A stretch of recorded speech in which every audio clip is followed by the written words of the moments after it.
Before we begin today's story, I just want to take a moment to say thank you to everyone watching.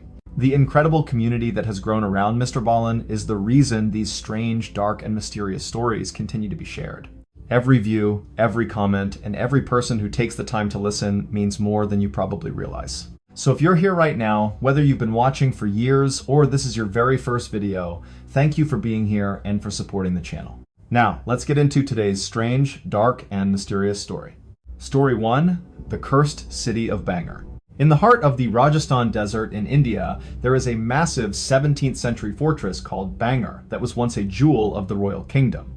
It was a place of incredible beauty, filled with grand temples, bustling markets, and thousands of happy citizens. It was exactly where a thriving civilization belonged, protected by massive stone walls and surrounded by lush green hills. It was a city that should have lasted for 1,000 years, a monument to human ambition and desert pride. But instead of remaining a vibrant capital, the entire population of Bangor would vanish in a single night, leaving behind a ghost city of stone that is now officially declared the most haunted place in India. The government has placed a large yellow sign at the gate, strictly forbidding anyone from entering after sunset. The mystery is not just why the city died, but why even today, any roof built within the walls will spontaneously collapse, as if the very air refuses to let the living stay. The air around the ruins of Bangor does not feel like the dry heat of the desert outside. It feels stagnant and heavy, smelling of old, sun-baked limestone, dry hay, and a faint metallic scent like copper buried in the dirt. When you stand near the entrance of the dancer's palace, you hear a sound that is not the wind, but a low, rhythmic clinking, like hundreds of glass bangles hitting each other in a crowded market. It is a sound that shouldn't exist in a place that has been empty for centuries.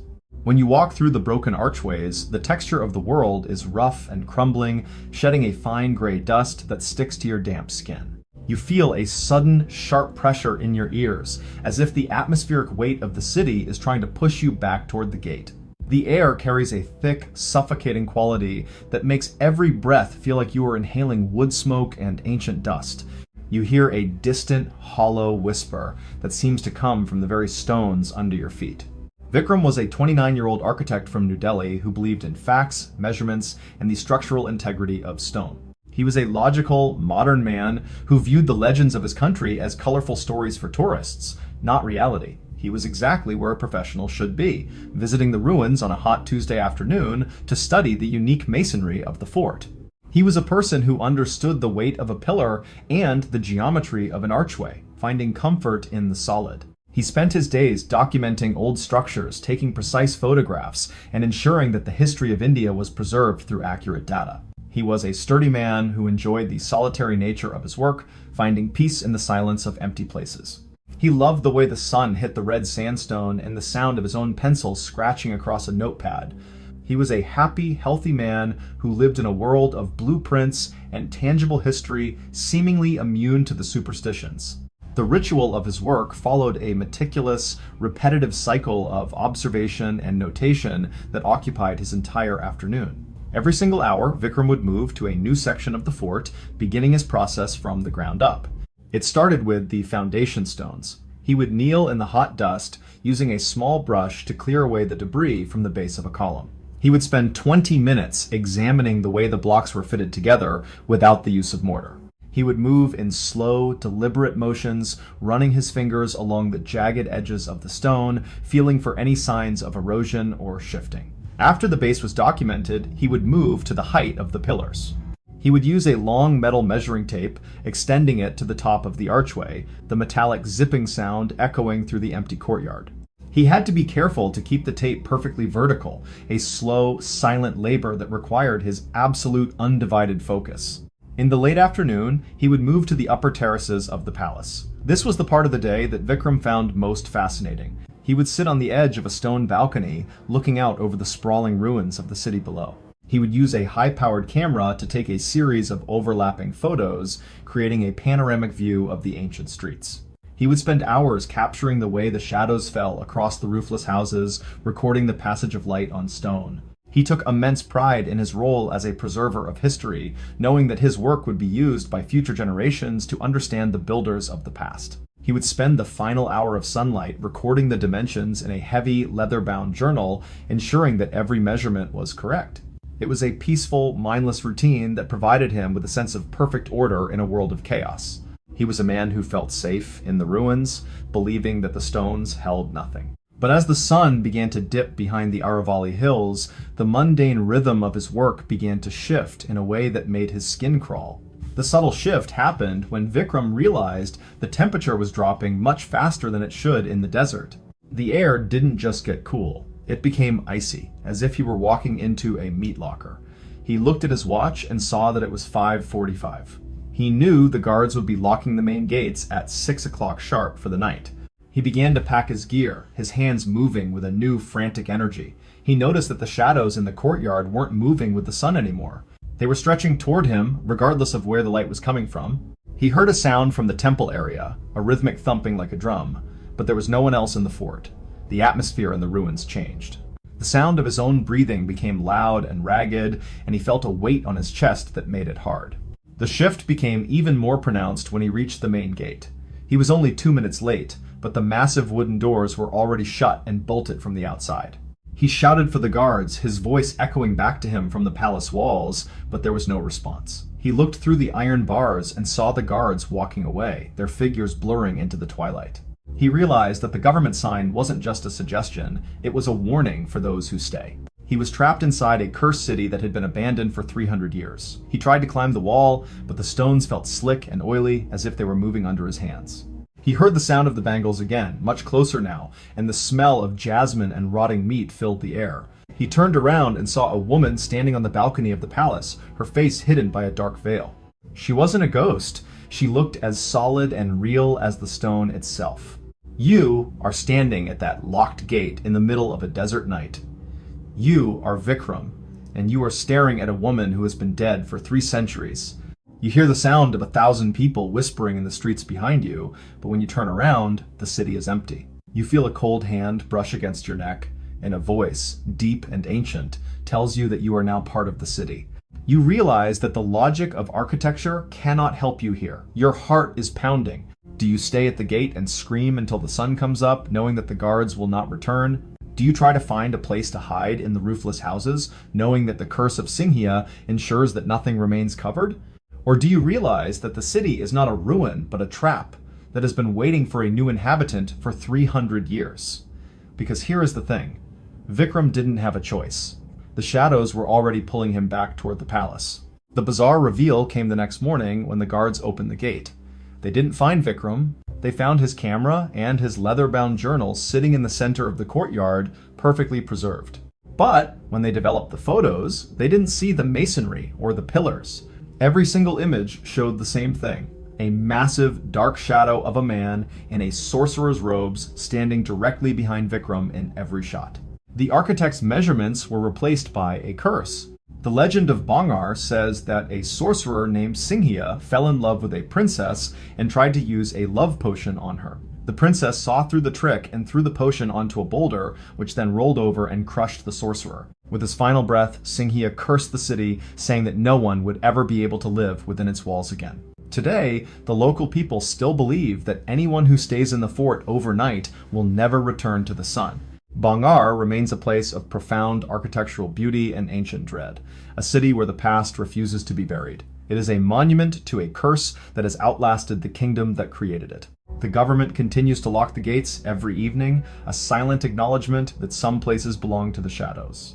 Vikram was a man who believed in the solid reality of stone, but he learned that some stones carry a weight that no measuring tape can ever truly capture. The cursed city of India proved that a location can hold on to a malice that survives through the centuries, turning a place of beauty into a fortress of fear. But as the shadows continue to roam the roofless palaces of Rajasthan, thousands of miles away in the heart of London, there is a place where the ghosts are not tied to a city, but to a single, elegant staircase. A place where a famous photograph captured a secret that the royal family has tried to keep for years. Story 2. The Tulip Stairs Ghost. In the summer of 1966, a 79-year-old retired clergyman named Ralph Hardy was a man who had finally earned the right to relax and see the world. He was a man of quiet faith, a devoted husband, and a person who found great joy in the simple hobby of photography. He was exactly where a peaceful retiree should be, visiting the historic Queen's House in Greenwich, London, with his wife. He was a person who appreciated history, light, and the tangible beauty of the old world around him. But instead of bringing home a standard souvenir photo of a beautiful staircase, Ralph would inadvertently capture one of the most terrifying and well-documented pieces of paranormal evidence in human history. He would snap a single frame of an empty hallway, only to find a shrouded, hooded figure climbing the stairs with invisible hands. The mystery is not just who that figure was, but why a man of God would spend his remaining years haunted by a machine that saw something his own eyes could not perceive. The air inside the Queen's House in Greenwich does not feel like the damp London fog outside. It feels ancient, dry, and surprisingly still, smelling of old wax, polished mahogany, and the faint, sweet scent of tea that has been cold for 300 years. When you stand at the base of the tulip stairs, the sound is not a hum of the city, but a heavy, echoing silence that seems to vibrate from the wrought iron railings. It is a world of elegant curves and shadows that feel a bit too long. When you look up at the spiral of the staircase, the texture of the world is smooth and cold, shedding a fine layer of history that sticks to your skin. You feel a sudden, sharp pressure in your chest, as if the air itself is holding its breath. The air carries a thick, suffocating quality that makes every step feel like you are walking through water. You hear a distant, hollow, metallic click that seems to come from the very metal of the stairs under your feet. It is a sensory warning that you are not alone. Ralph Hardy was a man who believed in the power of truth and the clarity of a lens. At 79, he was known for his calm demeanor and his deep knowledge of the Bible. He wasn't just a tourist. He was a scholar of life, someone who could find a lesson in a blooming flower or a sunset. He loved the technical side of his camera, the shared hobby with his wife, and the feeling of accomplishment after a long day of sightseeing. He was a social man who enjoyed the stories of the past. He was the kind of person who understood that the Queen's House was a masterpiece of architecture, a place where royalty once walked. He found comfort in the predictable rhythm of his travels, the way the morning light hit the old stones, and the sound of his wife's laughter. He was a happy, healthy man who lived in a world of film and faith, seemingly immune to the superstitions of the locals. He was just a normal guy with a camera doing a job he took great pride in for his private album. Tonight, I am going to tell you a story about a man who encountered the strange, the dark, and the mysterious in a way he never could have prepared for. But before we get into our first case, if you could please do me a huge favor. If you enjoy these stories, please offer to take the like button on a guided tour of a beautiful historic mansion, but the second it stops to admire the staircase, I want you to snap a photo of its backside and run out the front door as fast as you can. Also, if you would not mind, please subscribe to the channel and leave a comment letting us know where in the world you are listening from today. We love seeing how far these stories travel across the globe. We really do appreciate all the support you guys give to the channel. It means a lot to the team here. Now, let us get into our story. The process of setting up a shot in the mid-60s was a slow and deliberate art form that occupied Ralph's entire afternoon in that quiet museum. Every single photo Ralph took followed a meticulous, repetitive cycle of preparation and adjustment. It started with the light. He would spend nearly 15 minutes standing in a hallway, holding a small light meter in his hand, watching the needle flicker back and forth. He would move in slow, deliberate motions, turning the lens barrel to find the perfect focus, his fingers feeling the cold, knurled metal. He had to be careful to set the aperture exactly right for the dim interior. He would move to the tripod, extending the silver legs one by one with a sharp, metallic clicking sound. He would spend another 10 minutes ensuring the camera was perfectly level, looking through the viewfinder and checking the edges of the frame. He didn't have a digital screen, so he had to visualize the final image in his mind. He would take a deep breath, hold it in his lungs, and gently press the shutter button. He liked the mechanical certainty of the click and the manual wind. In the late afternoon, Ralph and his wife reached the tulip stairs. This was the part of the house that Ralph found most fascinating. He was mesmerized by the blue iron flowers that decorated the railing and the way the light from the dome above spiraled down into the darkness of the lower floor. He spent nearly an hour walking around the base of the stairs, looking for the perfect angle. He would crouch down, then stand on his tiptoes, trying to capture the geometry of the iron and stone. He took immense pride in his role as a chronicler of his trip, knowing that these photos would be shown to his friends back in British Columbia. He would spend the final hour of their visit recording the camera settings in a small leather-bound notebook, ensuring that he could recreate the shot if he ever returned. It was a peaceful, mindless routine that provided him with a sense of perfect order. He was a man who felt safe in the museum, believing that the camera only saw the truth. But as Ralph stood at the bottom of the stairs, looking up into the shadows, the mundane rhythm of his hobby began to shift in a way that made his stomach turn. The subtle shift happened when he realized the temperature near the stairs was dropping much faster than it should. The air didn't just get cool, it became freezing, as if he were standing next to an open grave. He looked at his wife and saw that she was shivering, her face pale in the dim light of the afternoon sun. He began to feel a presence in the empty hallway, a feeling of being watched by something that didn't have eyes. He noticed that the shadows on the stairs weren't moving with the light from the dome. They were stretching down toward him, regardless of where the sun was. He heard a sound from the upper floor, a rhythmic thumping, like a person in heavy robes dragging their feet. The atmosphere in the house changed. The sound of his own breathing became loud and ragged in his ears. The shift became even more pronounced when he adjusted his lens for the final shot. He looked through the viewfinder and saw a blur of movement near the railing. It wasn't a person, it was a smear of gray light that seemed to be coalescing into a shape. He blinked, and it was gone. He told himself it was just a smudge on the glass or a trick of the dust motes in the air. He tried to focus again, but the camera felt unusually heavy in his hands, as if it were pushing back. He pressed the shutter button, and the metallic click sounded louder than usual, echoing up the spiral of the stairs like a gunshot. He felt a sudden, sharp draft of air hit his face, and the smell of wet earth and old incense filled the room. He didn't see anything with his own eyes, but his gut was screaming at him that he had just captured something he wasn't supposed to see. He packed his gear with trembling hands, his heart hammering against his ribs in the quiet house. "You are standing at the base of those stairs in 1966. You are Ralph Hardy, a man of God who doesn't believe in ghosts. You have just taken a photo of an empty staircase, but the air around you is vibrating with a malice you can't explain. You hear the sound of a heavy door slamming shut on the third floor, but there are no other visitors. You feel a cold hand brush against your shoulder, and a voice so faint it is like a breeze whispers something you can't understand. Do you stay and take another photo, hoping to prove to yourself that it was just a trick of the light? Do you tell your wife that everything is fine and continue the tour? Or do you listen to that primal instinct that tells you that the camera has eyes that see into a world that humans are not meant to enter? Because here is the thing. Ralph didn't wait to find out. He grabbed his tripod and led his wife out of the house, his legs feeling like lead as they walked to the exit. The bizarre reveal came weeks later in a darkroom back in British Columbia. Ralph was developing the film himself, watching as the images slowly appeared in the chemical bath. He reached the frame of the tulip stairs and felt his heart stop. In the center of the photo, a clear, shrouded figure was visible, clutching the iron railing with both hands. It was a person in a long, hooded robe, their head bowed in prayer or sorrow. But Ralph knew for a fact that the stairs were empty. He was so disturbed that he sent the negative to Kodak's technical experts in London. They spent weeks analyzing the film, checking for double exposures, light leaks, or any signs of tampering. Their conclusion was a shock to the world. The negative was completely authentic. The camera had seen a physical form that was not visible to the human eye. Ralph Hardy, the retired clergyman, had captured a ghost that was as solid and real as the wrought iron flowers on the railing. The Tulip Stairs remains one of the most famous locations in the world of the paranormal, a place where a grainy photograph captured a secret that history tried to hide.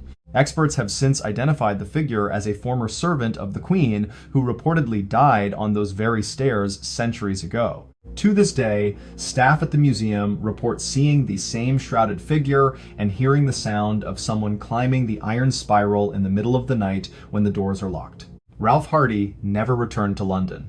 He spent the rest of his life in the quiet of his home, but he never looked at a camera the same way again. He had learned that the world of the seen and the world of the unseen are separated by a very thin veil, and sometimes a piece of glass and a roll of film are all it takes to tear that veil open. He died with the photo on his nightstand, a reminder of the afternoon when a man of faith finally saw what lies in the shadows. The photo of the Tulip Stairs proved that a simple object can capture a truth that defies all logic. anchoring a spirit to a single moment in time.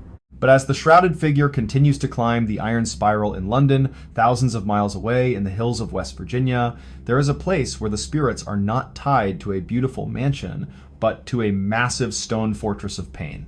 It is a prison where the walls were built to keep the living in and the dead from escaping. Story 3. Moundsville Penitentiary, The Shadow Man. In the spring of 1986, a 30-year-old prison guard named David was a man who felt he had finally secured his future. He was a disciplined, steady professional with a young family and a job that provided the kind of stability most people in West Virginia only dreamed of at the time. He was exactly where a provider wanted to be, walking the tiers of a massive stone fortress that looked more like a medieval castle than a modern correctional facility. But instead of finishing his 30-year career and retiring with a pension, David would spend a single night shift in the basement of that prison, only to encounter something so fundamentally wrong that he would quit the very next morning and never speak of it for a decade. The mystery is not just what was hiding in the area known as the Sugar Shack, but why a massive stone structure built to hold the living became a permanent residence for something that never was. The air in the basement of the West Virginia Penitentiary does not feel like the damp, subterranean air of a normal building. It feels heavy, oily, and carries a thick scent of stale tobacco, unwashed bodies, and the sharp metallic tang of old blood that has been scrubbed but never truly removed. When you walk through the low-ceilinged room they call the Sugar Shack, the sound is not a hum of the prison above, but a dense, vibrating silence that feels alive. When you move into the shadows of the boiler room, the texture of the world changes. You feel the grit of coal dust on the floorboards, but beneath it, the stone is slick with a moisture that feels like cold sweat. The air carries a suffocating quality that makes your throat tighten, as if the oxygen is being replaced by the weight of 1,000 secrets. You hear a distant, hollow, metallic scraping, the sound of a heavy chain being dragged across a concrete floor. David was a man who believed in the absolute necessity of law and order.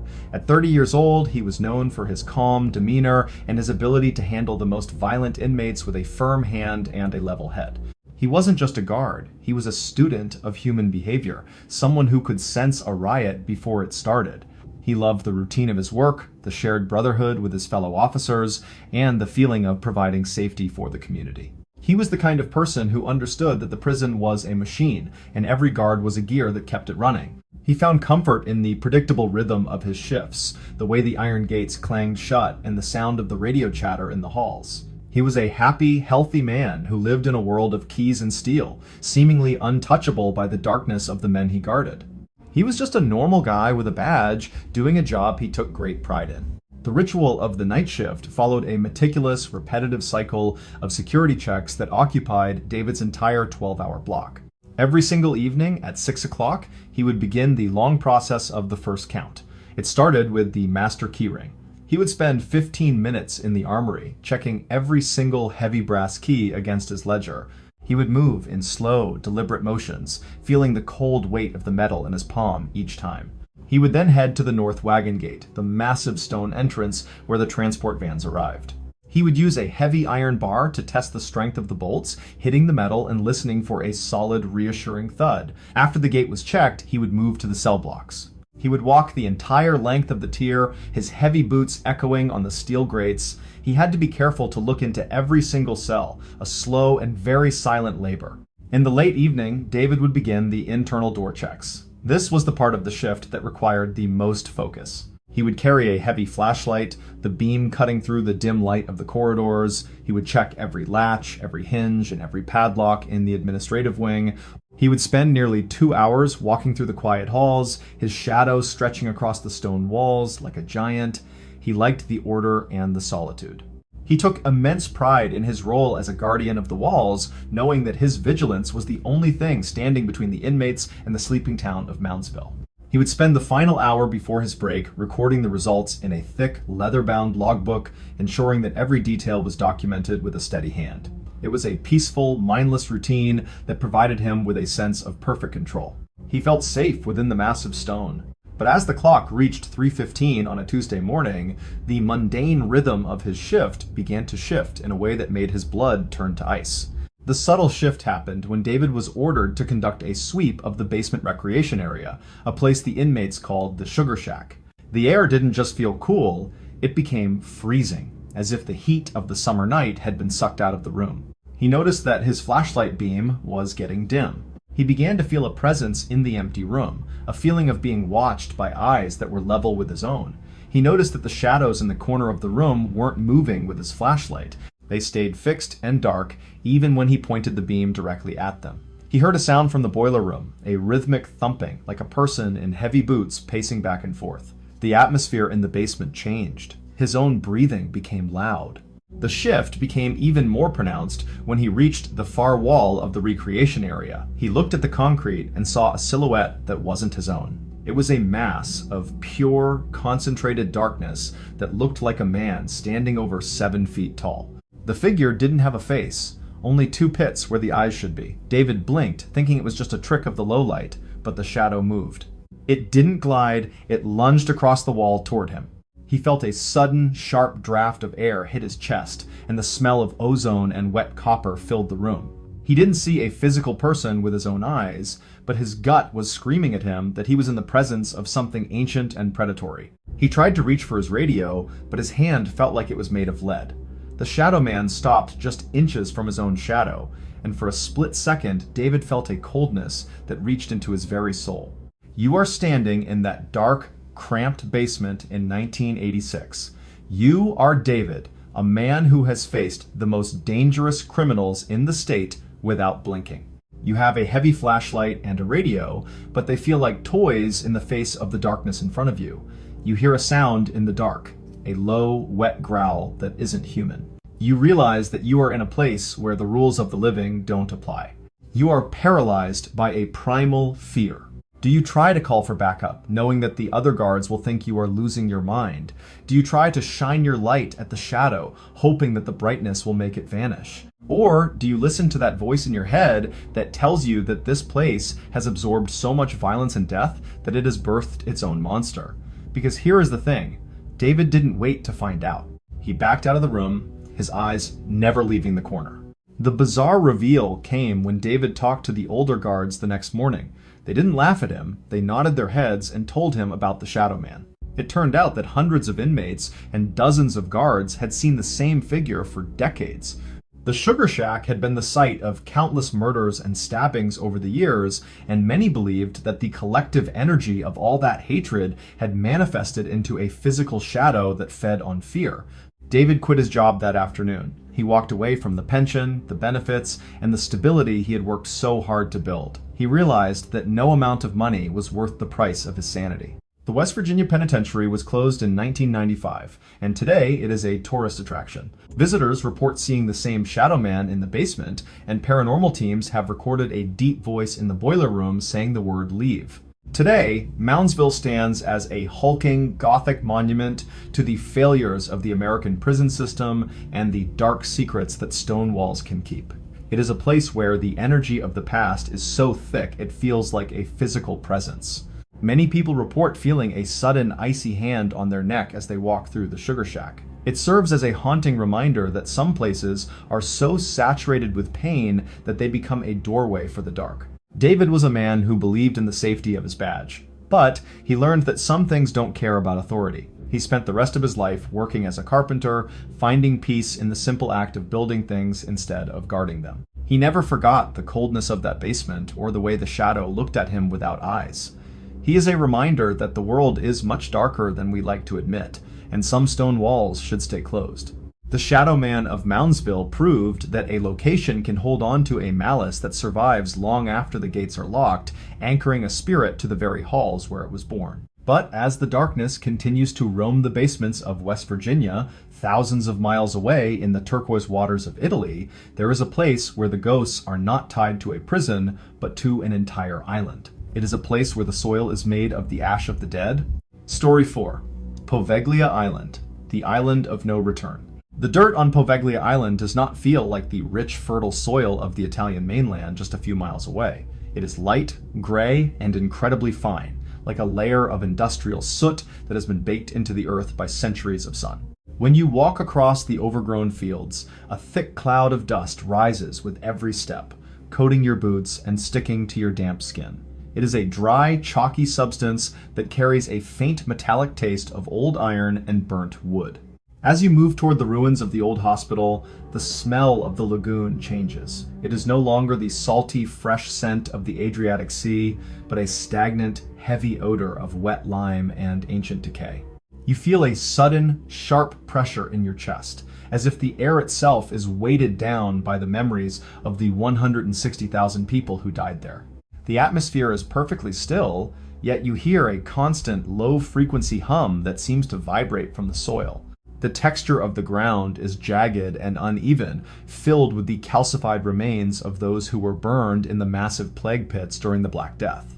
When the tide goes out, the mud along the shore reveals the white, splintered edges of human bone, polished smooth by the salt water.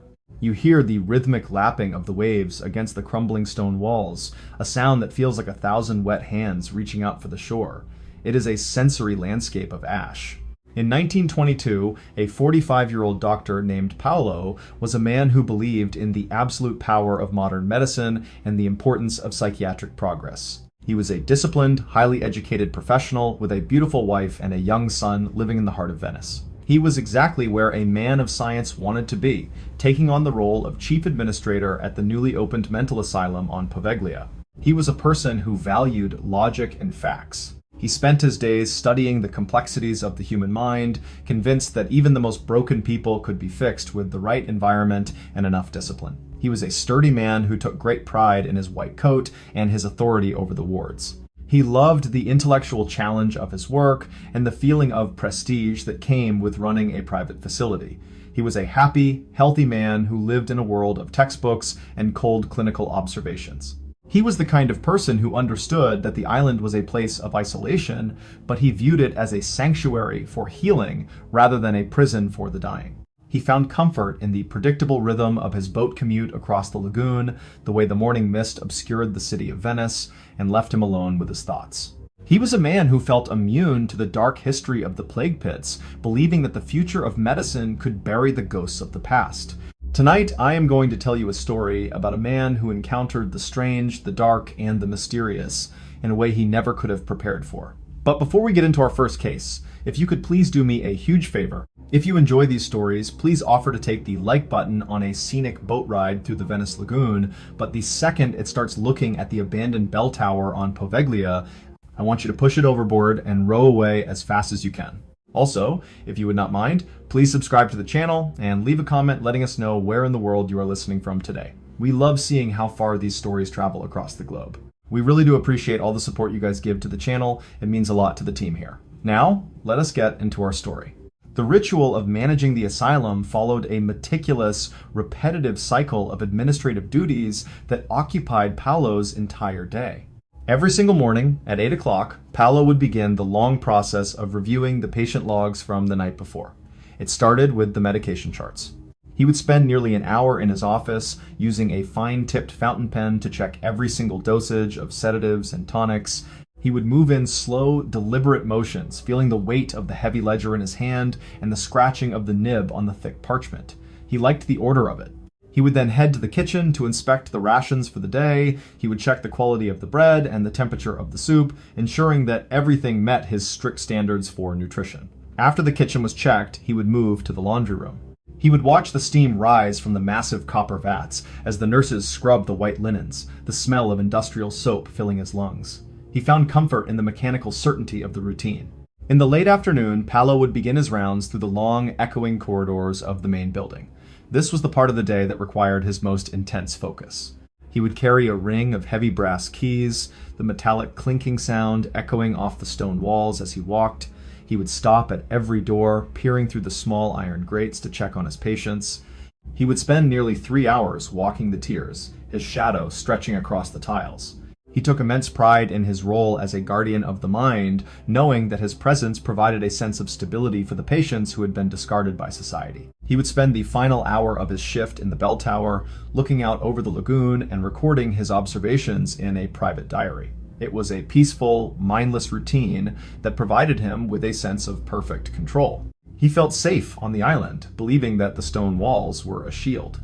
But as the winter of 1924 arrived, the mundane rhythm of his life began to shift in a way that made his stomach turn. The subtle shift happened when Paolo realized that the soil in the hospital courtyard was behaving strangely. He had ordered the groundskeepers to plant a series of rose bushes to brighten the area, but nothing would grow. The plants didn't just wither, they turned gray and brittle within days, as if the earth were actively poisoning them. He began to notice that the patients weren't just screaming from their illnesses anymore, they were pointing at the empty corners of their cells and talking to people who weren't there. They claimed that the spirits of the plague victims were rising from the ash of the soil at night, and that the ground was hungry for more.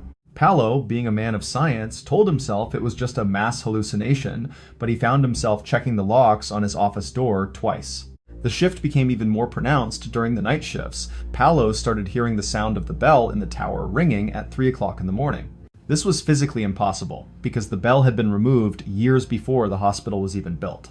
He would climb the stairs to the tower, his heart hammering against his ribs, only to find the room empty and silent. The air in the tower carried a thick metallic scent of ozone and ancient burnt hair. The atmosphere on the island changed. The sound of the waves against the shore began to sound like thousands of voices whispering his name in unison. Paolo started to look pale, his hands shaking so much he could no longer write in his ledger. He began to perform bizarre, unauthorized experiments on his patients in the basement, searching for a way to stop the voices he was now hearing himself. He was no longer a doctor. He was a man lost in a sea of gray ash and fear. You are standing in that dark, cold bell tower in 1925. You are Dr. Paolo, a man who once believed that everything had a rational explanation. You are staring out at the fog-covered lagoon, and you hear the bell ringing right next to your ear, even though the space where it should be is empty. You feel a cold, invisible hand on your shoulder, and a voice, deep and ancient, tells you that it is time to pay the debt of the soil. You are paralyzed by a terror. Do you try to run down the stairs and find your boat, knowing that the mist is too thick to see the city? Do you try to call for the nurses, knowing that they are already locked in their quarters, praying for the sun to come up? Or do you listen to the absolute silence of the tower and realize that the island has already claimed you, and that the ash under your feet is composed of people who felt exactly like you do right now? You feel the stone of the floorboards tilt? Paolo didn't have to wait for the spirits to take him.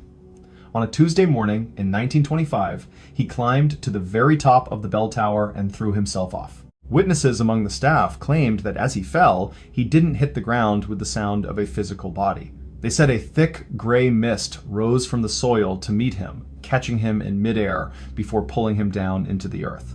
When they reached the spot where he fell, there was no body at all. The bizarre reveal came decades later, when the Italian government tried to sell the island at auction. Every developer who visited the site reported the same thing. They felt a crushing weight on their chests and heard the sound of a bell ringing from the empty tower. One billionaire who purchased a long-term lease fled the island after just one night, refusing to ever speak of what he saw. He realized that Poveglia is not just a piece of land, it is a cemetery. Today, Poveglia stands as a hulking, silent monument to the Black Death and the failures of early psychiatry. It is officially closed to the public, a place where the Italian police occasionally patrol to keep out urban explorers. Those who do manage to land on its shores report seeing the shadow of a man in a white coat standing in the bell tower, and the smell of wet lime is so strong it can be detected from the boats passing by in the main shipping channel. Paolo was a man who believed he could conquer the darkness with a scalpel and a textbook, but he learned that some ground is so saturated with death that it becomes a predator. He is a reminder that the past is never truly buried, especially when the soil is made of the people who came before us. Poveglia remains a gray, silent scar on the beauty of the Venice Lagoon, a place where the bell never stops ringing for those who know how to listen in the dark of night. The island of Poveglia proved that an entire piece of land can hold on to a malice that survives through the centuries, anchoring thousands of souls to its ashen shores. But as the gray dust continues to settle over the ruins of Italy, thousands of miles away in the rugged hills of Ireland, there is a place where the darkness is not tied to an island, but to a single stone fortress. It is a castle where the history of betrayal is so deep it birthed a creature of rot. Story 5. Leap Castle, the Elemental, and the Bloody Chapel. In the year 1532, a 31-year-old man named Thaddeus O'Carroll was a man who felt he was standing at the pinnacle of spiritual and political power in County Offaly, Ireland. He was a devout priest, a respected member of the most powerful clan in the region, and a brother to the newly appointed chieftain, Taige O'Carroll. He was exactly where a man of his status should be, standing before the altar of his family's private chapel, leading his kin in a sacred ritual of faith and unity. But instead of finding peace in the presence of God, Thaddeus would be brutally murdered by his own brother in the middle of a high mass, his blood staining the very stone he knelt upon. The mystery is not just why a brother would commit such a sacrilege, but why, for 500 years, the site of this murder has been haunted by a creature known as the Elemental, a being of pure rot that smells like death and manifests with a force that can drive a person to the brink of insanity. It does not smell like incense and old parchment in the high chapel of Leap Castle. It smells like a slaughterhouse that has been left to bake in the summer sun for a week. It is a thick, cloying scent of decomposing meat, wet sulfur, and the sharp metallic tang of stagnant blood. When you stand in the center of the room, you feel a physical weight on your shoulders, as if the air itself has become a liquid that is trying to drown you. It is a sensory landscape of absolute and ancient decay. When you move toward the shadow in the corner, the texture of the world changes. You feel a sudden, sharp prickling on your skin, the feeling of 1,000 tiny needles pressing against your face. The air carries a suffocating quality that makes your throat close up, as if you are inhaling invisible dust from a grave. You hear a low, wet, gurgling sound that seems to come from the very stones under your feet, a sound of something that has no lungs but is trying to breathe your air. Thaddeus O'Carroll was a man who believed in the absolute sanctity of his mission and the power of the bloodline he belonged to. At 31, he was a scholar of the church and a pillar of the O'Carroll clan, a family known for their fierce independence and their even fiercer internal rivalries. He wasn't just a priest, he was a mediator, someone who used the word of God to try and temper the violent ambitions of his brothers. He loved the quiet of the morning and the sound of the Latin. He was the kind of person who understood that the stone walls of Leap Castle were more than just a fortress. They were a testament to the survival of his people. He found comfort in the predictable rhythm of his devotions, the way the morning light hit the stained glass, and the weight of the silver chalice in his hands. He was a healthy, disciplined man who lived in a world of ritual and duty, seemingly shielded by his faith from the darkness that surrounded his powerful and brutal family. The ritual of preparing for a high mass followed a meticulous, repetitive cycle of preparation that occupied Thaddeus's entire morning. Every single day at 5 o'clock, he would begin the long process of setting the altar. It started with the linens. He would spend nearly 45 minutes in the vestry using a small wooden press to smooth every single wrinkle from the white altar cloth. He would move in slow, deliberate motions, feeling the cool, crisp texture of the fabric. He would then move to the candles. He would take a long, slender wick and carefully trim the charred ends from the previous day's service. He would use a small brass lighter to ignite each of the 12 candles, watching the flame catch and grow into a steady golden glow. After the candles were set, he would move to the silver. He would use a soft piece of deer hide to polish the chalice and the paten until they reflected the light of the morning sun like twin stars in the room. In the late morning, he would begin the process of laying out his vestments. This was the part of the day that required his most intense focus. He would lift the heavy silk robes from their cedar chest, the smell of the wood filling the room. He would drape the stole over his shoulders, ensuring it was perfectly centered. He would spend nearly an hour in silent prayer as he dressed, his shadow stretching across the stone floor as he prepared himself to act as a bridge for his people. He took immense pride in his role as the spiritual heart of the castle, knowing that his prayers were the only thing standing between his brothers and the eternal consequences of their violent lives. He would spend the final minutes before Mass recording the family intentions in a heavy, leather-bound ledger, ensuring that every name was written with a steady and reverent hand. It was a peaceful, mindless routine that provided him with a sense of perfect order in a world of constant war. But on the morning of that final Mass in 1532, the mundane rhythm of his devotion began to shift in a way that made the hair on his arms stand up. The subtle shift happened when Thaddeus realized the air in the chapel was getting much colder than it should be in the middle of summer. He looked at the candles and saw that the flames were not flickering. They were leaning toward the door, as if a great weight were pushing them. He heard a sound that was not a prayer. It was the sound of heavy iron boots thudding on the stone stairs, a rhythmic, aggressive beat that didn't match the respectful pace of the other clan members. Thaddeus, being a man of peace, tried to focus on his Latin, but his voice began to tremble. He noticed that the shadows in the corner of the room were pooling together, forming a mass of darkness that seemed to be watching him. The atmosphere in the chapel changed. The sound of his own heart became loud and ragged. The shift became even more pronounced when his brother Taigi entered the room. Taigi didn't take a seat among the elders. He stood in the center of the aisle, his hand resting on the hilt of a heavy broadsword. He didn't look at the altar or the cross. He looked directly at Thaddeus with eyes that were cold and empty of any brotherly love.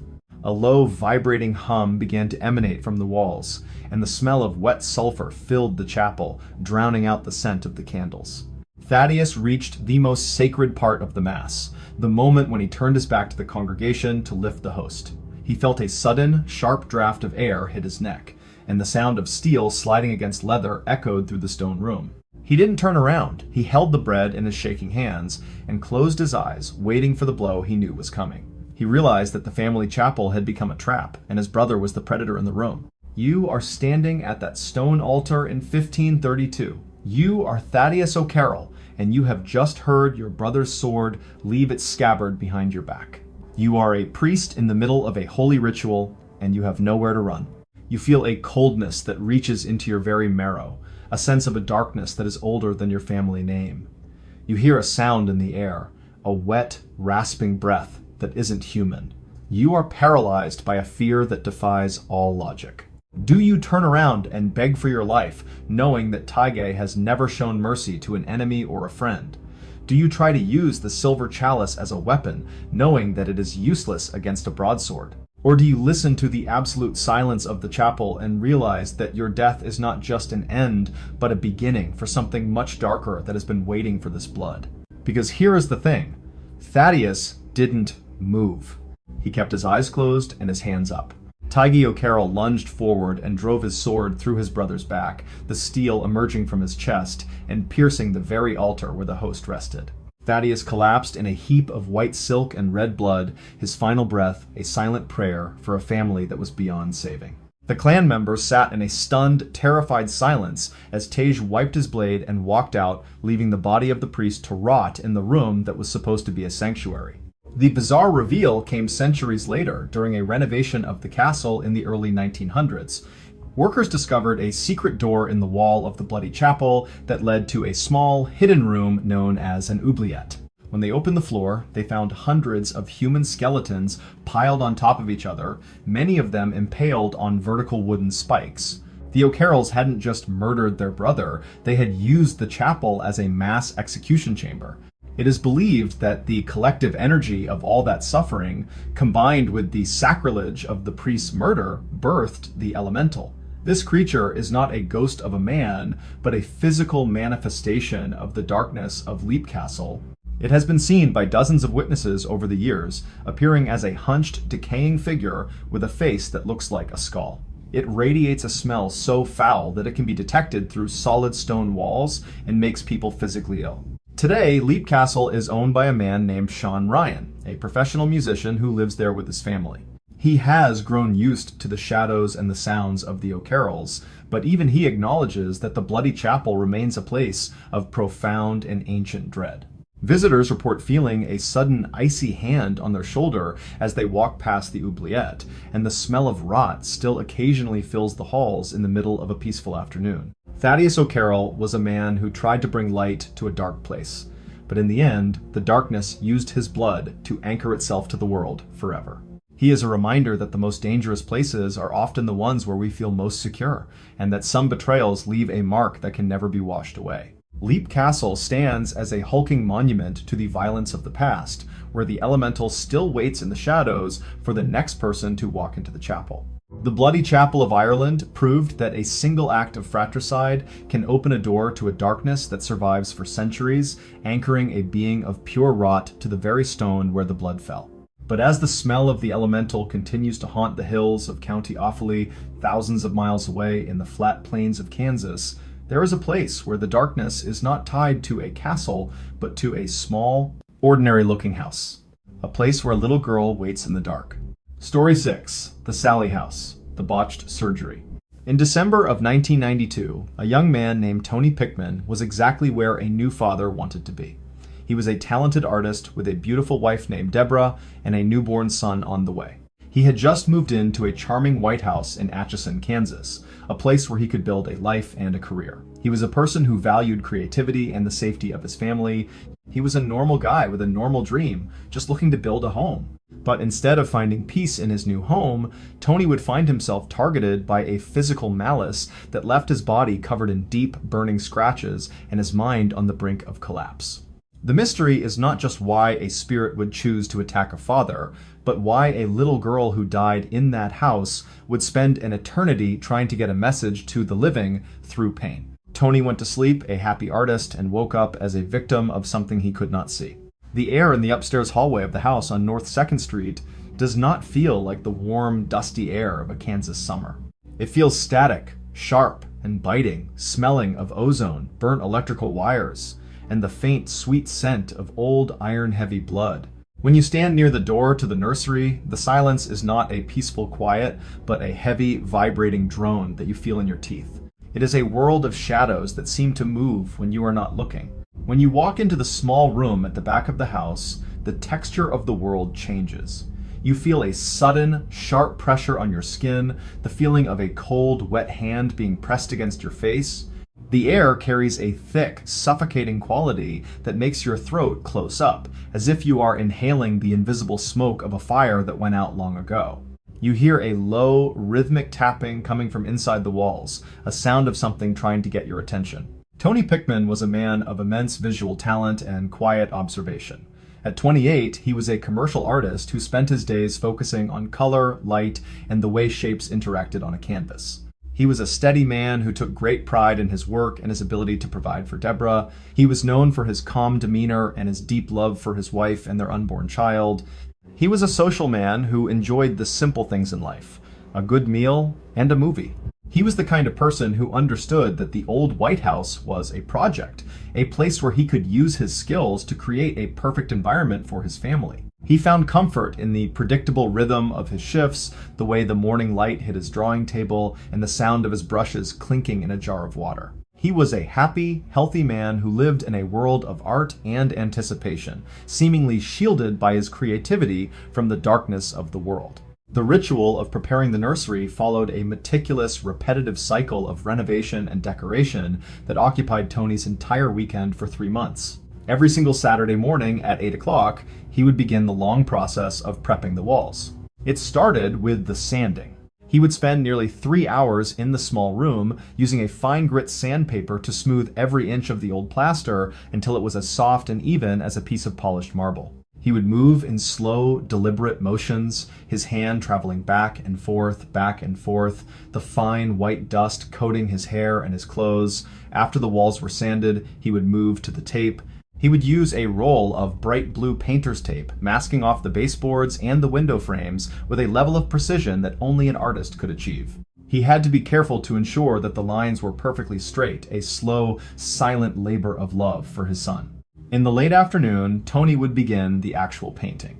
This was the part of the day that required his most intense focus and gave him the most joy. He would pour the pale blue paint into a metal tray, the sound of the liquid splashing softly in the quiet room. He would dip his roller into the paint, ensuring it was evenly coated before he made the first stroke on the wall. He would spend hours in that room, the smell of the fresh latex paint filling his lungs. He took immense pride in his role as a provider, knowing that every layer of paint was a layer of protection and comfort for his child. He would spend the final hour of his day cleaning his brushes, using a small wire comb to remove every fleck of paint until the bristles were clean and soft again. It was a peaceful, mindless routine that provided him with a sense of perfect order and control. He felt safe in the house, believing that he was building a sanctuary of light. He would finish his work, wash his hands until they were raw, and join Deborah in the kitchen for dinner. They would talk about the future, about the colors for the living room and the names for the baby. He liked the order of it, the way the house was slowly becoming a reflection of their love. He was an artist who felt safe in his world, believing that as long as he worked hard and stayed focused, his family would be protected from anything the darkness could offer them. But by the spring of 1993, the mundane rhythm of the renovation began to shift in a way that would lead to a terror no one could have predicted. The subtle shift happened when Tony started finding the shadows in the nursery behaving in ways that defied the laws of physics. He would be painting a wall with his back to the window, and he would see a small shadow, the size of a 7-year-old girl, standing directly behind him in the reflection of the glass. He began to notice that the room was getting much colder than the rest of the house, even with the heat turned up to 80 degrees. The air didn't just get cool, it became freezing, as if you were standing next to a massive block of ice. He heard a sound that was not a house creaking. It was a low, wet giggle that seemed to come from under the floorboards. The atmosphere in the nursery changed. The rhythmic sound of his own breathing became loud and ragged in his ears. The shift became even more pronounced when Tony started experiencing physical sensations in the house. He would be sitting on the sofa with Deborah, and he would suddenly feel a sharp, burning pain across his chest. When he pulled up his shirt, he would see 3 distinct red welts appearing on his skin, as if an invisible hand had clawed him. They weren't just shallow marks, they were deep, raised scratches that welled with blood and felt like they were on fire. Tony tried to rationalize it, thinking he was having an allergic reaction or that he had scratched himself in his sleep. But then the attacks started happening while he was wide awake and standing in the middle of a room with people watching. He would be talking to a guest, and suddenly he would cry out in pain. The guest would watch in horror as the scratches appeared on his back, ripping through his shirt like the invisible talons of a predatory bird in the room. You are standing in that blue nursery in 1993. You are Tony Pickman, and you are holding your newborn son in your arms. Suddenly, the room goes cold, and the smell of ozone fills the air. You feel a sudden, sharp pressure on your back, as if a hot iron is being pressed against your skin. You try to turn around, but your legs feel like they are made of lead. You hear a sound in the dark, a low, rasping voice that tells you that you are not the father here. Do you stay and try to protect your son, knowing that the thing in the room is physically stronger than you are? Do you try to call for Deborah, knowing that she is in the kitchen and cannot hear you through the heavy walls? Or do you realize that the house is not a sanctuary, but a battlefield where the enemy is invisible and has been waiting for a family to claim? Because here is the thing, Tony didn't have time to choose. The scratches were getting deeper and more violent. The bizarre reveal came when they investigated the history of the house. They discovered that in the early 1900s, a doctor lived in that house and performed surgeries in the back room. A young girl named Sally was brought to him with a ruptured appendix. The doctor, fearing that she would die before the anesthesia arrived, began the surgery while she was still conscious. Sally died on the operating table in agony, her final moments spent in a state of terror. The spirit in the house wasn't just a girl, it was the energy of that botched, violent surgery. Sally wasn't trying to be evil, she was replaying her trauma on the only male figure in the house whom she perceived as the doctor who had hurt her. The scratches on Tony's back were the physical manifestation of the cuts Sally had felt during her final moments. The house had absorbed the pain of a little girl, and it was now using Tony as a canvas to tell its story to the world. Tony and Deborah eventually moved out of the house after a particularly violent attack that left Tony hospitalized. They realized that no amount of painting or renovation could erase the trauma that was etched into the very foundations of the building. The Sally House remains one of the most haunted locations in Kansas, a place where investigators still report being scratched and pushed by a force they cannot see. The nursery is still blue, but the air is always cold. Tony Pickman was a man who believed he could create a paradise for his family, but he learned that some houses belong to the past and the pain of those who died there. He is a reminder that the energy we leave behind can become a physical presence that survives long after we are gone. The Sally House stands as a silent monument to a little girl who just wanted the pain to stop, but found a way to make everyone else feel it instead in the deep and silent night. The Sally House proved that a small, ordinary home can hold on to a malice that survives through the decades, anchoring a spirit to the very room where its life ended. But as the shadows continue to move through the hallways of Kansas, 300 miles to the south in the Ozark Mountains of Arkansas, there is a place where the hauntings are tied to a massive hotel. It is a place where a doctor promised a cure for cancer, but delivered something far more dark. Story 7. The Crescent Hotel, the Baker Hospital. The first thing you notice when you step into the basement of the Crescent Hotel in Eureka Springs, Arkansas, is not the grand architecture of the resort. It is a biting, unnatural cold that seems to radiate directly from the limestone walls. This isn't the cool dampness of a cellar. It is a clinical, sharp chill that makes your lungs ache with every breath. The air carries a heavy, unmistakable scent of ether, mixed with the faint, cloying smell of formaldehyde and old copper. As you walk deeper into the shadows toward the old morgue, the silence is so thick it feels like a physical weight pressing against your eardrums. You hear a sound that shouldn't be there, a rhythmic, metallic scraping like a heavy steel gurney being pushed across a stone floor by hands you cannot see. The texture of the air is thick and stagnant, leaving a bitter chemical taste in the back of your throat that makes you want to choke. It is a world of white tile and bone-chilling dread. In 1937, a 34-year-old nurse named Thelma was exactly where she felt she could make the biggest difference in the world. She was a compassionate, highly skilled professional who had just been hired by the famous Dr. Norman Baker to work at his revolutionary new cancer hospital. She was a person who valued hope and the tangible progress of modern science. She was exactly where any healer wanted to be, helping the desperate people who had nowhere else to turn. But instead of finding a place of miracles, Thelma would spend the next 3 years working in a house of secrets, where the patients were forbidden from talking to their families, and the cure was a deadly lie. The mystery is not just why so many people died under Norman Baker's care, but why the ghosts of his victims continue to wander the hallways of the hotel today, still looking for the medicine they were promised. Thelma went to work for a savior and ended up serving a monster.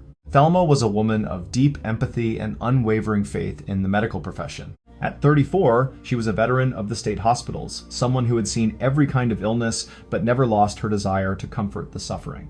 She was known for her gentle voice and her ability to keep a calm head in a crisis. She was a social person who enjoyed the company of her fellow nurses, believing that their collective effort was the only thing keeping the darkness of disease at bay. She was the kind of person who understood that the Crescent was more than just a hotel. It was a beacon of hope for thousands of people who were terrified of the word cancer. She found comfort in the predictable rhythm of her shifts, the way the morning light hit the marble stairs, and the sound of the patient bells ringing in the halls. She was a happy, healthy woman who lived in a world of crisp white uniforms and sterile gauze, seemingly shielded by her duty from the truth. The ritual of patient care at the Baker Hospital followed a meticulous, repetitive cycle of observations and treatments that occupied Thelma's entire day. Every single morning at 6 o'clock, she would begin the long process of the morning injections. It started with the glass syringes. She would spend nearly an hour in the pharmacy room using a small silver needle to draw the thick brown elixir into the tubes. She would move in slow, deliberate motions, careful not to waste a drop. She would then head to the 4th floor, the ward for the most advanced cases. She would walk into each room, offering a kind word to the patients who were too weak to sit up. She would take their temperature, cleaning the glass thermometer with a cloth soaked in alcohol before placing it under their tongues. She had to wait exactly 3 minutes for each reading, a slow and very silent labor that required her absolute focus. She recorded the numbers with a steady, practiced hand. In the late afternoon, Thelma would begin the nutrition rounds. This was the part of the day that she found most rewarding. She would carry heavy metal trays of warm broth and fresh bread to the bedside of each patient. She would sit with them, talking about the weather in the Ozarks or the news on the radio. She took immense pride in her role as their primary caregiver, knowing that for many of them, she was the only friendly face they would see in their final difficult days. She would spend the final hour of her day cleaning the medical instruments, using a small brush to scrub the metal trays until they were free of any stains. She liked the order of it, the way the sterile environment felt like a shield against the inevitable. She was a nurse who felt safe in her duty, believing that as long as she followed the protocols of Dr. Baker, she was doing the right thing. It was a peaceful, mindless routine that provided her with a sense of perfect order. But by the summer of 1939, the mundane rhythm of the hospital began to shift in a way that made Thelma's skin crawl. The subtle shift happened when she noticed that the patients who were supposed to be getting better were suddenly disappearing in the middle of the night. She would go to a room to administer an injection, only to find the bed empty and the linen stripped.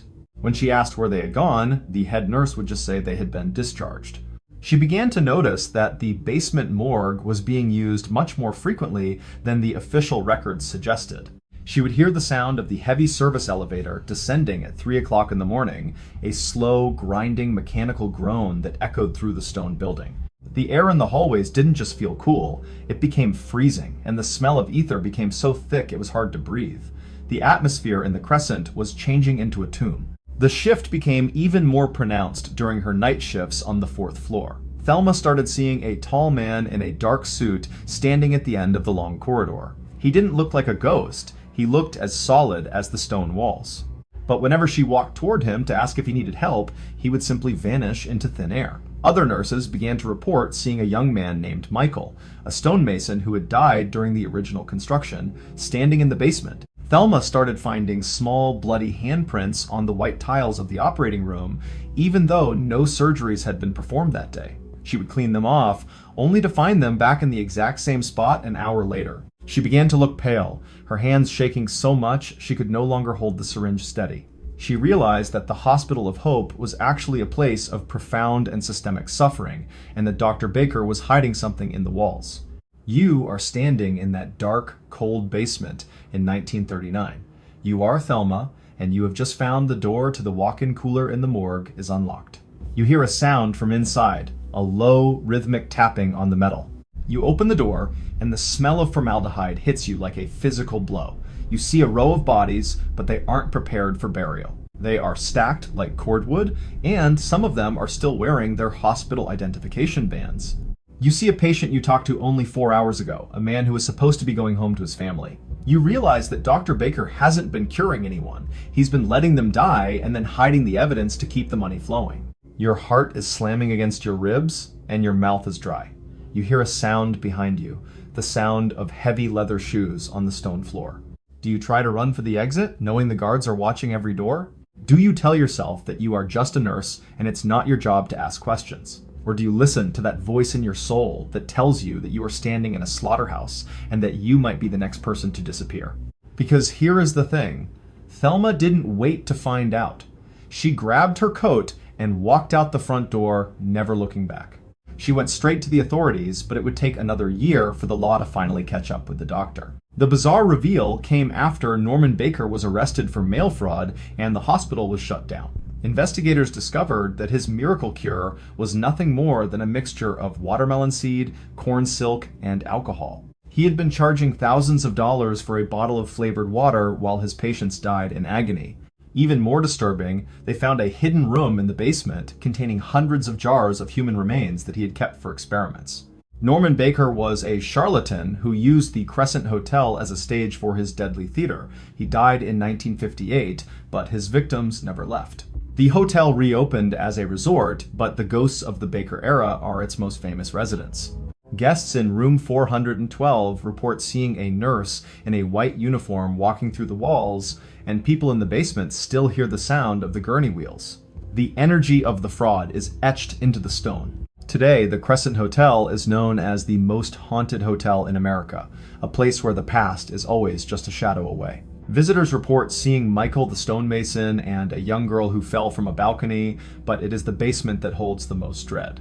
Paranormal teams have recorded voices in the old morgue begging for help and for water. It serves as a haunting reminder that a building can hold on to a malice that survives long after the criminal has been caught. Thelma was a woman who believed in the safety of her profession, but she learned that the greatest darkness can sometimes hide behind a professional title and a friendly smile. She spent the rest of her life working in a small clinic far away from the massive stone buildings of the Ozarks. She never forgot the smell of the morgue cooler or the way the patients looked at her with hope in their eyes. She is a reminder that some cures are far more dangerous than the disease.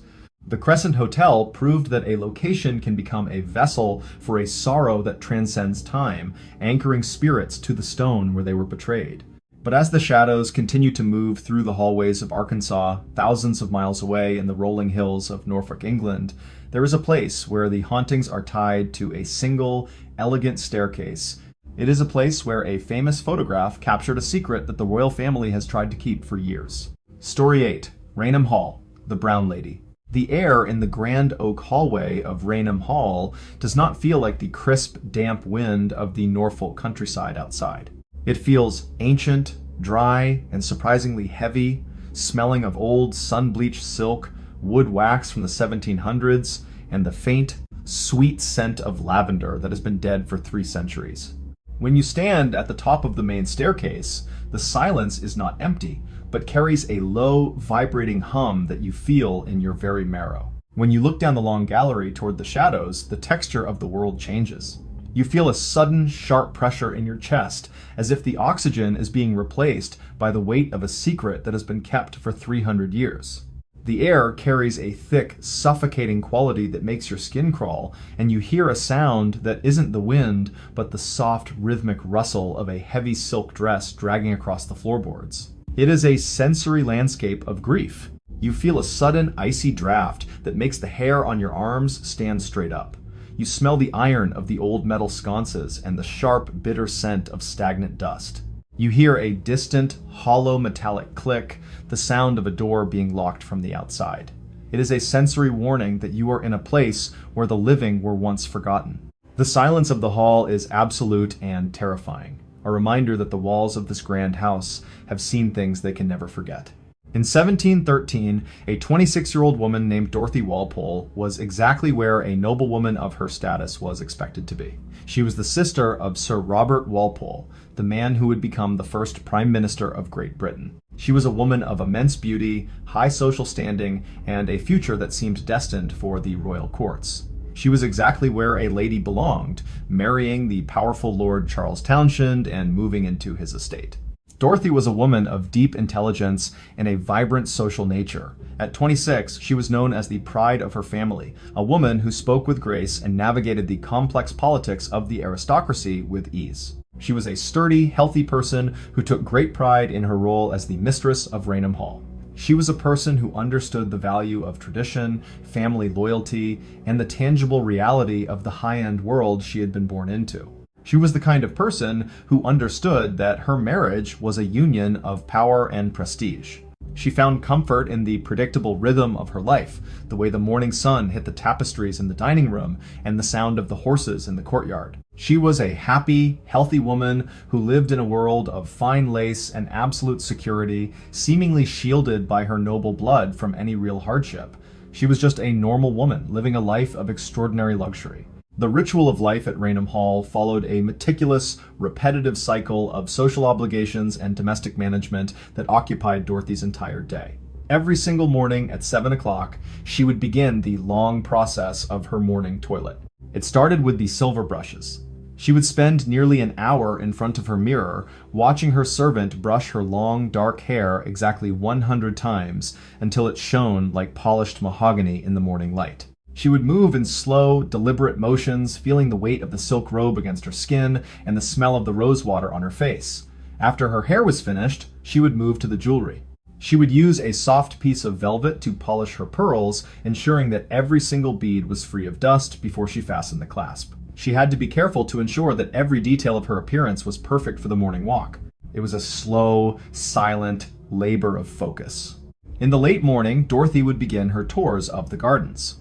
This was the part of the day that she found most rewarding. She would walk through the rows of manicured boxwoods, the sound of her heavy silk skirts rustling against the grass. She would spend hours talking to the head gardener about the new varieties of roses and the timing of the harvest. She took immense pride in her role as the caretaker of the estate, knowing that every flower was a reflection of her care. She would spend the afternoon in the drawing room, receiving guests from the neighboring estates. She would sit at the small tea table, the sound of the fine china clinking softly in the quiet room. She would pour the tea with a steady hand, talking about the latest news from London or the health of the king. She took pride in her ability to make every guest feel at home, providing the family with a sense of perfect stability in a world of complex social hierarchies. She would spend the final hour of her day recording the household expenses in a heavy, leather-bound ledger, ensuring that every penny was accounted for. She liked the order of it, the way the numbers on the page reflected the solid reality of her life. She was a lady who felt safe in her home, believing that as long as she followed the traditions of her station, she would be protected from anything the world could offer. It was a perfect, mundane life in a grand palace. But by the winter of 1726, the mundane rhythm of her life began to shift in a way that would lead to a tragedy that history would never truly solve. The subtle shift happened when Lord Townshend discovered that Dorothy had been involved in a scandalous affair with a rival nobleman before their marriage. Lord Townshend was a man of cold, explosive pride, and when he found out the truth, his love for Dorothy turned into a deep and obsessive hatred. He didn't seek a divorce, which would have brought shame to his name. Instead, he decided to punish her in a way that was far more cruel.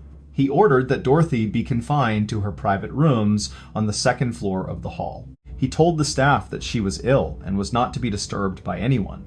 The air in the second floor gallery didn't just feel cool, it became stagnant and heavy. The sound of the hammers and the horses outside began to fade away into a silence.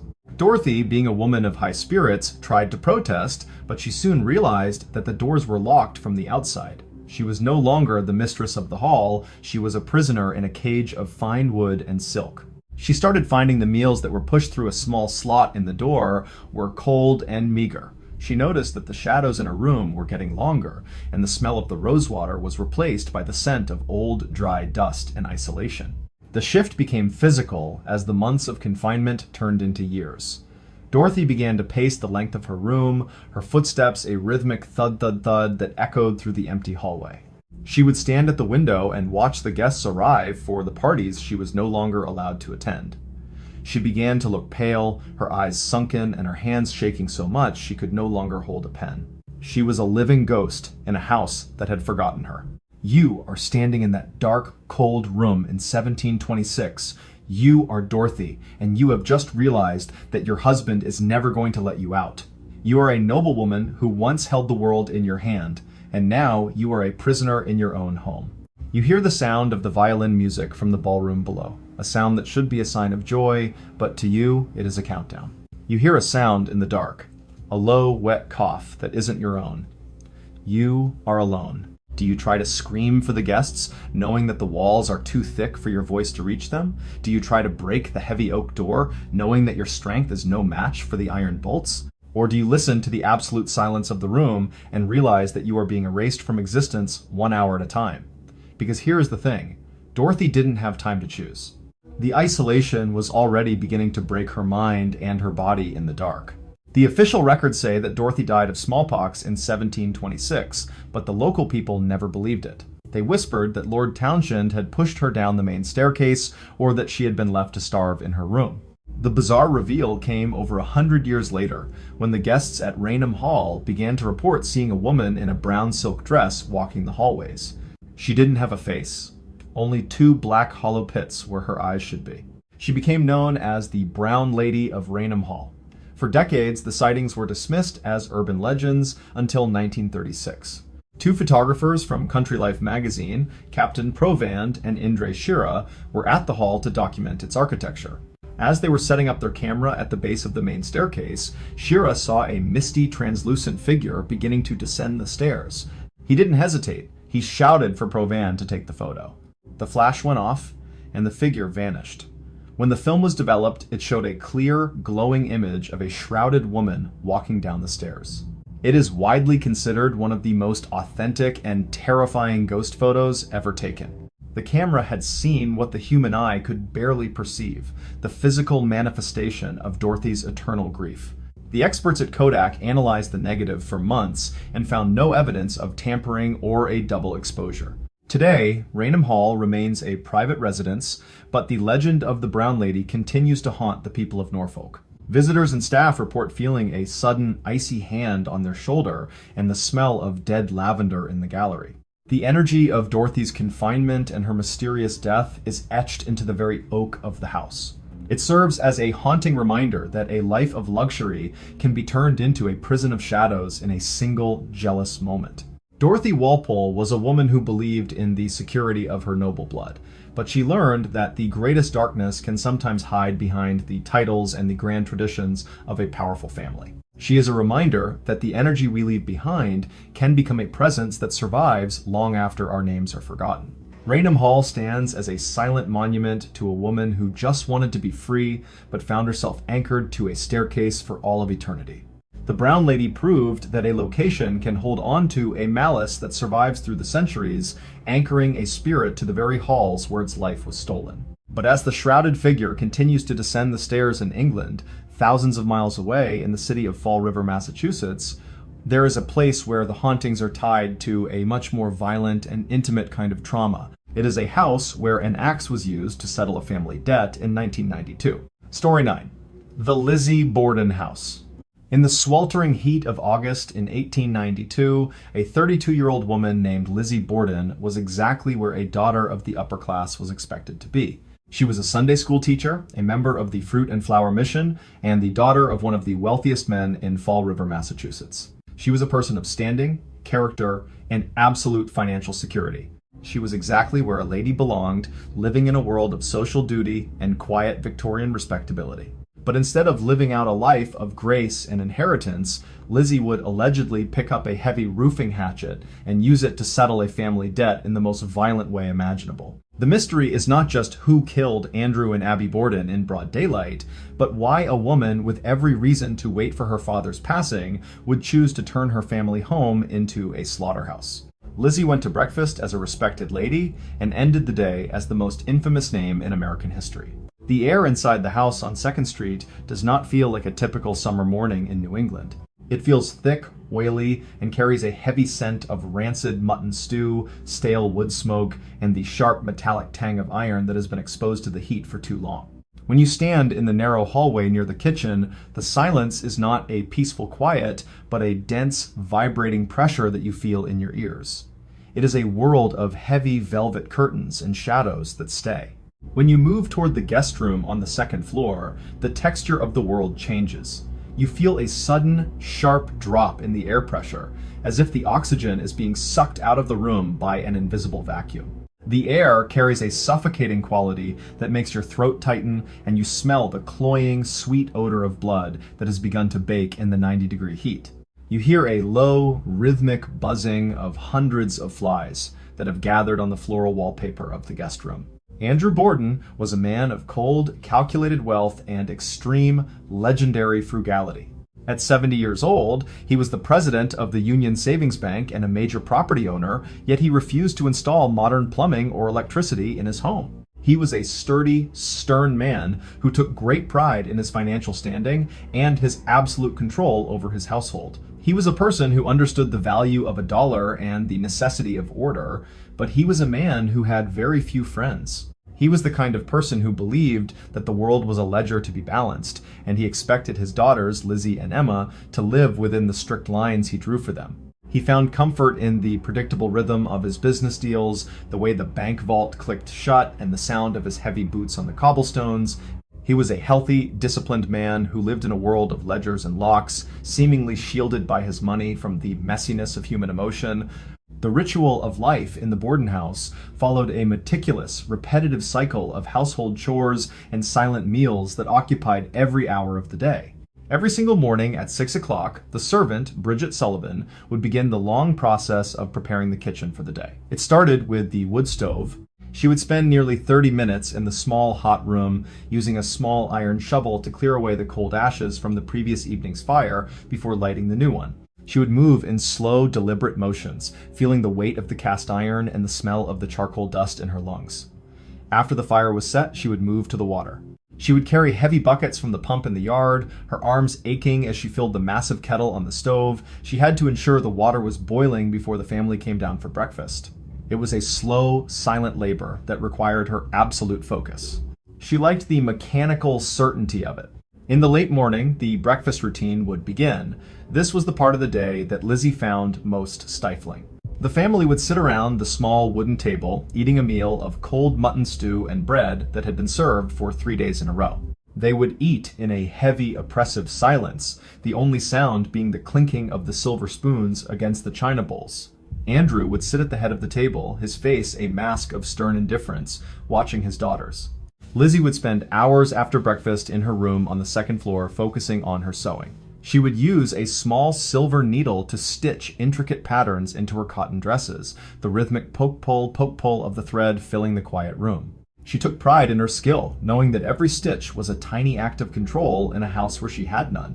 She would spend the afternoon recording her social appointments in a small leather-bound diary, her handwriting very precise. She would finish her sewing, wash her hands in a porcelain basin, and prepare for her afternoon walk to the post office. She liked the order of it, the way the small acts of domestic life felt like a shield against the growing tension in the house. She was a woman who felt safe in her routine, believing that as long as she played the part of the dutiful daughter, she could endure the coldness of her father's rules. It was a perfect, mundane life in a house that was built for the silent. But on the morning of August 4th, 1892, the mundane rhythm of the house began to shift in a way that would lead to a terror no one could have predicted. The subtle shift happened when Abby Borden, Lizzie's stepmother, went upstairs to the guest room to change the linens. The air in the house felt unusually stagnant that day, and the sound of the wind in the trees seemed to stop. Instead of the usual neighborhood noises, there was a silence that felt heavy like a blanket. Lizzie, who was usually very vocal about her movements, became unusually quiet. She told the maid, Bridget, that she could go and wash the windows, even though the heat was already becoming unbearable. Bridget noticed that Lizzie was standing in the kitchen, staring at the screen door with a look of intense, frozen focus. The atmosphere in the house changed. The rhythmic sound of the grandfather clock in the hallway began to sound like a countdown, a slow tick-tock that echoed through the rooms. The shift became even more pronounced when Andrew Borden returned home from his morning rounds at the bank. He was exhausted by the heat and decided to take a nap on the sofa in the sitting room. He took off his boots, placing them neatly on the floor, and lay down with his head on a small pillow. He didn't know that his wife Abby was already lying dead in a pool of blood in the guest room directly above his head, her skull crushed by 19 blows from a heavy roofing hatchet. As Andrew closed his eyes, he heard a sound from the top of the stairs. It wasn't a scream or a cry for help, it was a low, chilling laugh that seemed to come from Lizzie. Bridget, who was outside washing the windows, heard the sound and looked through the glass. She saw Lizzie standing at the top of the landing, looking down at the room where her father was sleeping. The air in the house carried a thick, metallic scent of ozone and iron, and the flies were getting louder in the heat. You are standing in that dark, narrow kitchen in 1892. You are Bridget Sullivan, and you have just finished washing the windows. You walk into the house to get a glass of water, and the first thing you notice is the silence. It is absolute. You call out for Mrs. Borden, but there is no answer. You walk into the sitting room, and you see Mr. Borden lying on the sofa. For a second, you think he is just deep in sleep, but then you see his face, or what is left of his face. The person on the sofa has been hit 11 times with an axe, their features erased by the force of the blows. You hear a sound behind you, the sound of a silk dress rustling on the wooden floorboards. You turn around and you see Lizzie standing there, her face perfectly calm, her hands hidden behind her back. She tells you that something has happened to her father. Do you run out the front door and scream for the neighbors, knowing that the killer might still be in the very house with you? Do you try to find Mrs. Borden, knowing that the silence from upstairs is more terrifying than the sight in front of you? Or do you look at Lizzie and realize that the woman who taught Sunday school has a darkness in her eyes that you have never seen before? Because here is the thing, Bridget didn't wait to find out. She ran to the house next door, her screams finally breaking the silence of 2nd Street. When the police arrived, they found a house that was a museum of gore. The bizarre reveal came during the investigation. The police found a hatchet in the basement, but the handle had been freshly broken off, and the head was covered in a layer of coal dust to hide any blood.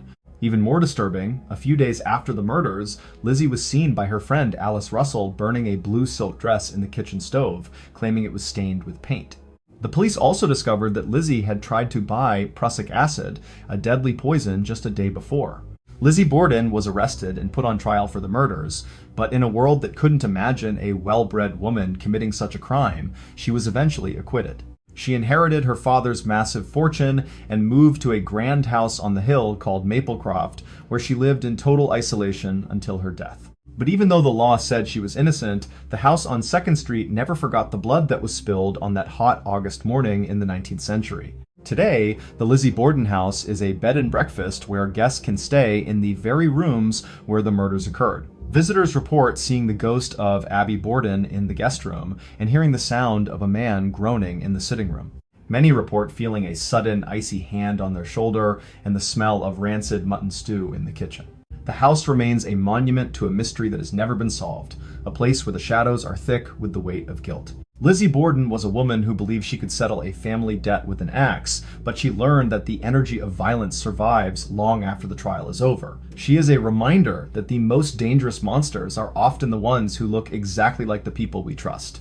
The house on 2nd Street stands as a silent witness to a tragedy that changed America forever, a place where the air is still hot and the silence is never truly empty in the dark of the midnight hour. The Borden house proved that a location can hold on to a trauma that transcends time, anchoring a spirit to the very rooms where their lives were stolen. But as the shadows continue to move through the hallways of Massachusetts, thousands of miles away across the Atlantic, there is a place where the hauntings are tied to the very heart of the British Empire. It is a massive stone fortress where a queen was once led to the executioner's block and where her head still roams. Story 10. The Tower of London, the Headless Queen. In the spring of 1536, a 29-year-old woman named Anne Boleyn was exactly where the most powerful woman in England was supposed to be. She was the Queen, the wife of King Henry VIII, and the mother of a future empress. She was a person of immense political influence, surrounded by the finest silks, the most loyal servants, and the absolute security of the royal crown. She was exactly where a sovereign belonged, living in a world of gold and power. But instead of reigning for decades, Anne would find herself stripped of her titles, accused of crimes she did not commit, and led to a wooden scaffold inside the Tower of London to face a French swordsman. The mystery is not just why her king turned on her so violently, but why for nearly 500 years her headless figure continues to march through the corridors of the White Tower. Anne went to sleep a queen and woke up as a ghost that history can never bury. The air inside the stone walls of the White Tower does not feel like the fresh, damp breeze coming off the River Thames. It feels ancient, heavy, and carries a thick scent of cold limestone, old tallow candles, and the faint metallic tang of rusted iron chains. When you stand in the center of the chapel of St. Peter ad Vincula, the silence is not a peaceful quiet, but a dense, vibrating pressure that you feel in your very teeth. It is a world of heavy shadows. When you move toward the area known as Tower Green, the texture of the world changes. You feel a sudden, sharp drop in the air pressure, as if the oxygen is being replaced by a vacuum of grief. The air carries a suffocating quality that makes your throat tighten, and you smell the cloying, sweet odor of wet hay and ancient copper. You hear a distant, rhythmic thud that sounds like a heavy weight hitting a wooden floor, a sound that vibrates through your bones. Anne Boleyn was a woman of sharp wit and unwavering ambition. At 29, she was the center of the English court, a woman who had changed the course of history just to marry the man she loved. She was a sturdy, charismatic person who took great pride in her intellect and her ability to navigate the dangerous waters of royal politics. She was known for her dark, magnetic eyes and her grace. She was a person who understood the value of a crown and the cost of a king. She was the kind of person who believed that her position was unshakable, and she expected the court to revolve around her every whim. She found comfort in the predictable rhythm of her life, the way the palace gates clicked shut, and the sound of the trumpets announcing her arrival. She was a happy, healthy woman who lived in a world of velvet and absolute authority, seemingly shielded by her marriage from any real harm. She was a normal woman in an extraordinary world. The ritual of royal life followed a meticulous, repetitive cycle of dressing and protocol that occupied every hour of the day. Every single morning at 6 o'clock, the ladies-in-waiting would begin the long process of preparing the queen for the court. It started with the layers. They would spend nearly 2 hours in the bedchamber using silk ribbons to fasten the heavy kirtle and the French hood. They moved in slow, deliberate motions, feeling the weight of the silk. They would move to the jewelry. They would use a soft piece of velvet to polish the gold chains and the famous B pendant, ensuring every pearl was free of dust before they fastened the clasp. She had to be careful to ensure that every detail of her appearance was perfect for the morning audience. It was a slow, silent labor that required absolute focus. One misplaced pin could mean a social disaster. She liked the mechanical certainty of the dressing ritual. In the late morning, the court ceremonies would begin. This was the part of the day that Anne found most rewarding. She would walk through the long gallery of the palace, the sound of her heavy silk skirts rustling against the rush mats on the floor. She would spend hours listening to the petitions of the nobility and the gossip of the ambassadors. She took pride in her role as the sovereign consort, knowing that her every word could change the fate of a nation. She would spend the afternoon in the gardens, watching the musicians play their lutes. She would sit at a small table, the sound of the fine wine being poured into silver goblets filling the quiet air. She would talk about the future of her daughter, Elizabeth, and the glory of the Tudor line. She took pride in her ability to make the king laugh, providing the palace with a sense of perfect stability in a world of shifting alliances. It was a peaceful, mindless routine. She would spend the final hour of her day recording her thoughts in a private diary, her handwriting very precise and elegant. She liked the order of it, the way the ink on the page reflected the solid reality of her life. She was a queen who felt safe in her power, believing that as long as she produced an heir, she would be protected from anything the darkness could offer. It was a perfect, mundane life in a grand palace. She had no idea the trap was closing. But by the spring of 1536, the mundane rhythm of the court began to shift in a way that would lead to a terror no one could have predicted. The subtle shift happened when Henry started looking at a young lady-in-waiting named Jane Seymour with a look of intense, frozen focus. Anne noticed that the king was no longer visiting her chambers in the evening. The air in the palace didn't just feel cool, it became stagnant and heavy with a quiet dread. She began to hear rumors of a secret commission being formed to investigate her private life. She would be sitting at dinner, and she would see the courtiers whispering behind their hands, their eyes darting away when she looked at them. The atmosphere in the palace changed. The rhythmic sound of the clocks in the hallway began to sound like a countdown, a slow tick-tock that echoed through the rooms. She found herself checking the locks on her doors twice. The shift became even more pronounced on the 1st of May. During a royal tournament, the king suddenly stood up and left without saying a word to Anne. He rode back to London in a fury, leaving her alone on the viewing stand. The next day, Anne was arrested while she was eating lunch and taken by boat to the Tower of London. As she passed under Traitor's Gate, she realized that the world of gold and silk was gone, replaced by the cold gray stone of a prison. She was taken to the same apartment she had stayed in before her coronation, but this time the doors were locked from the outside. She started finding that her requests for a priest or for her family were being ignored. She noticed that the shadows in her room were getting longer, and the smell of the rosewater was replaced by the scent of old, dry dust and iron. She began to look pale, her hands shaking so much she could no longer hold a needle for her sewing. You are standing in that dark, cold stone room in 1536. You are Anne Boleyn, and you have just been told that you are going to die in 48 hours. You are a queen who once held the heart of the most powerful man in the world, and now you are a prisoner in a fortress of shadows. You hear the sound of a hammer hitting wood outside your window, the sound of the scaffold being built. You feel a coldness that reaches into your very marrow. Do you try to write a letter to the king, begging for mercy for the sake of your daughter? Do you try to bribe the guards with the last of your jewelry, knowing that they are loyal only to the man who pays their wages? Or do you listen to the absolute silence of the tower and realize that you are being erased from the history books before your blood even hits the hay? Because here is the thing. Anne didn't have time to choose. The executioner was already on his way. The bizarre reveal came on the morning of May 19th. Anne was led to the scaffold, dressed in a robe of dark damask over a red petticoat. She gave a short, dignified speech, and then she knelt in the hay. The executioner, a specialist brought in from France, didn't use a heavy axe. He used a long, razor-sharp sword. He didn't want her to see the blow coming, so he shouted for his assistant to bring the sword, tricking Anne into looking the other way.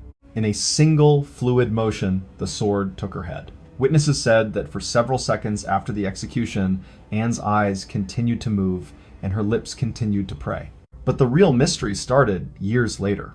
Guards in the 1900s began to report seeing a woman in a velvet dress walking through the locked doors of the Queen's house.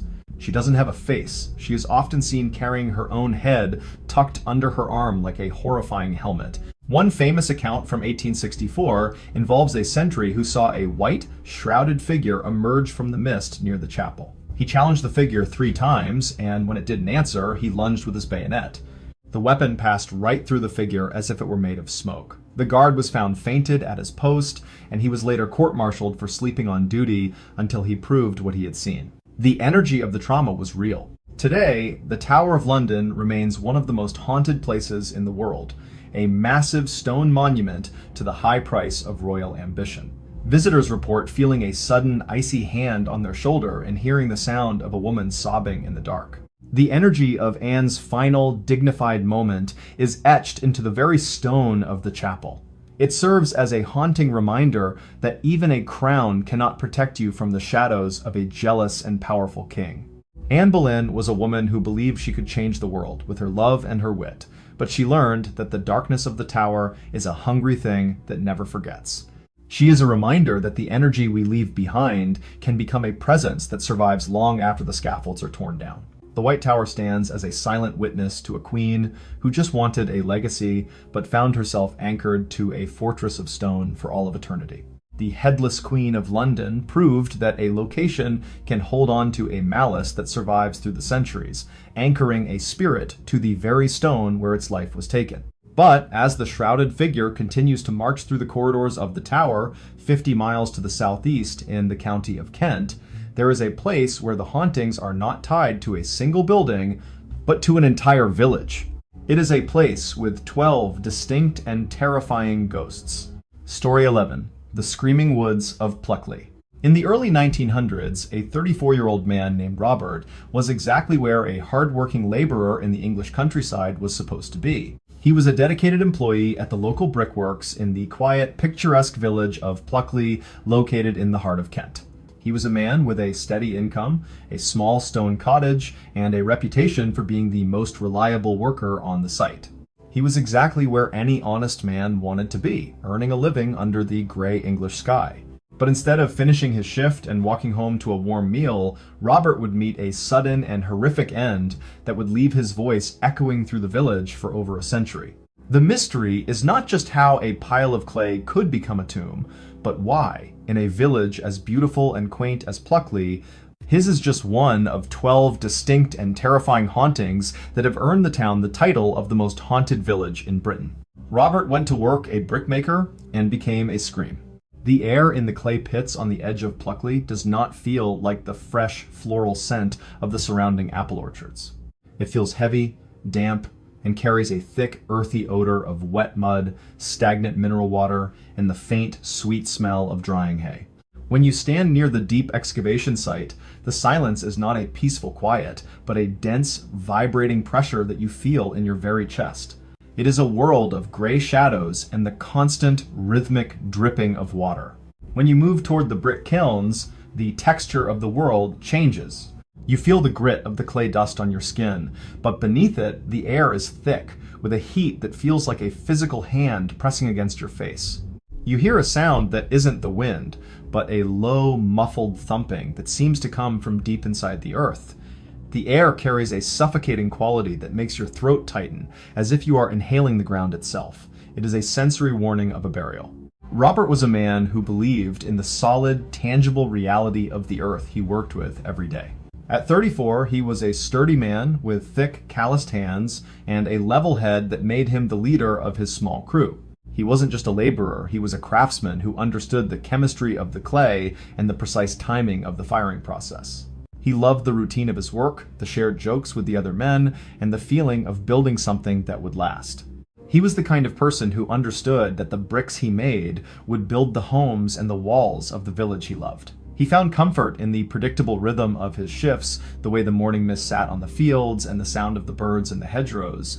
He was a happy, healthy man who lived in a world of labor and simple pleasures, seemingly immune to the superstitions of the elders. He was just a normal guy with a shovel, doing a job he took great pride in. Tonight, I am going to tell you 12 stories about people who encountered the strange, the dark, and the mysterious in ways they never could have prepared for.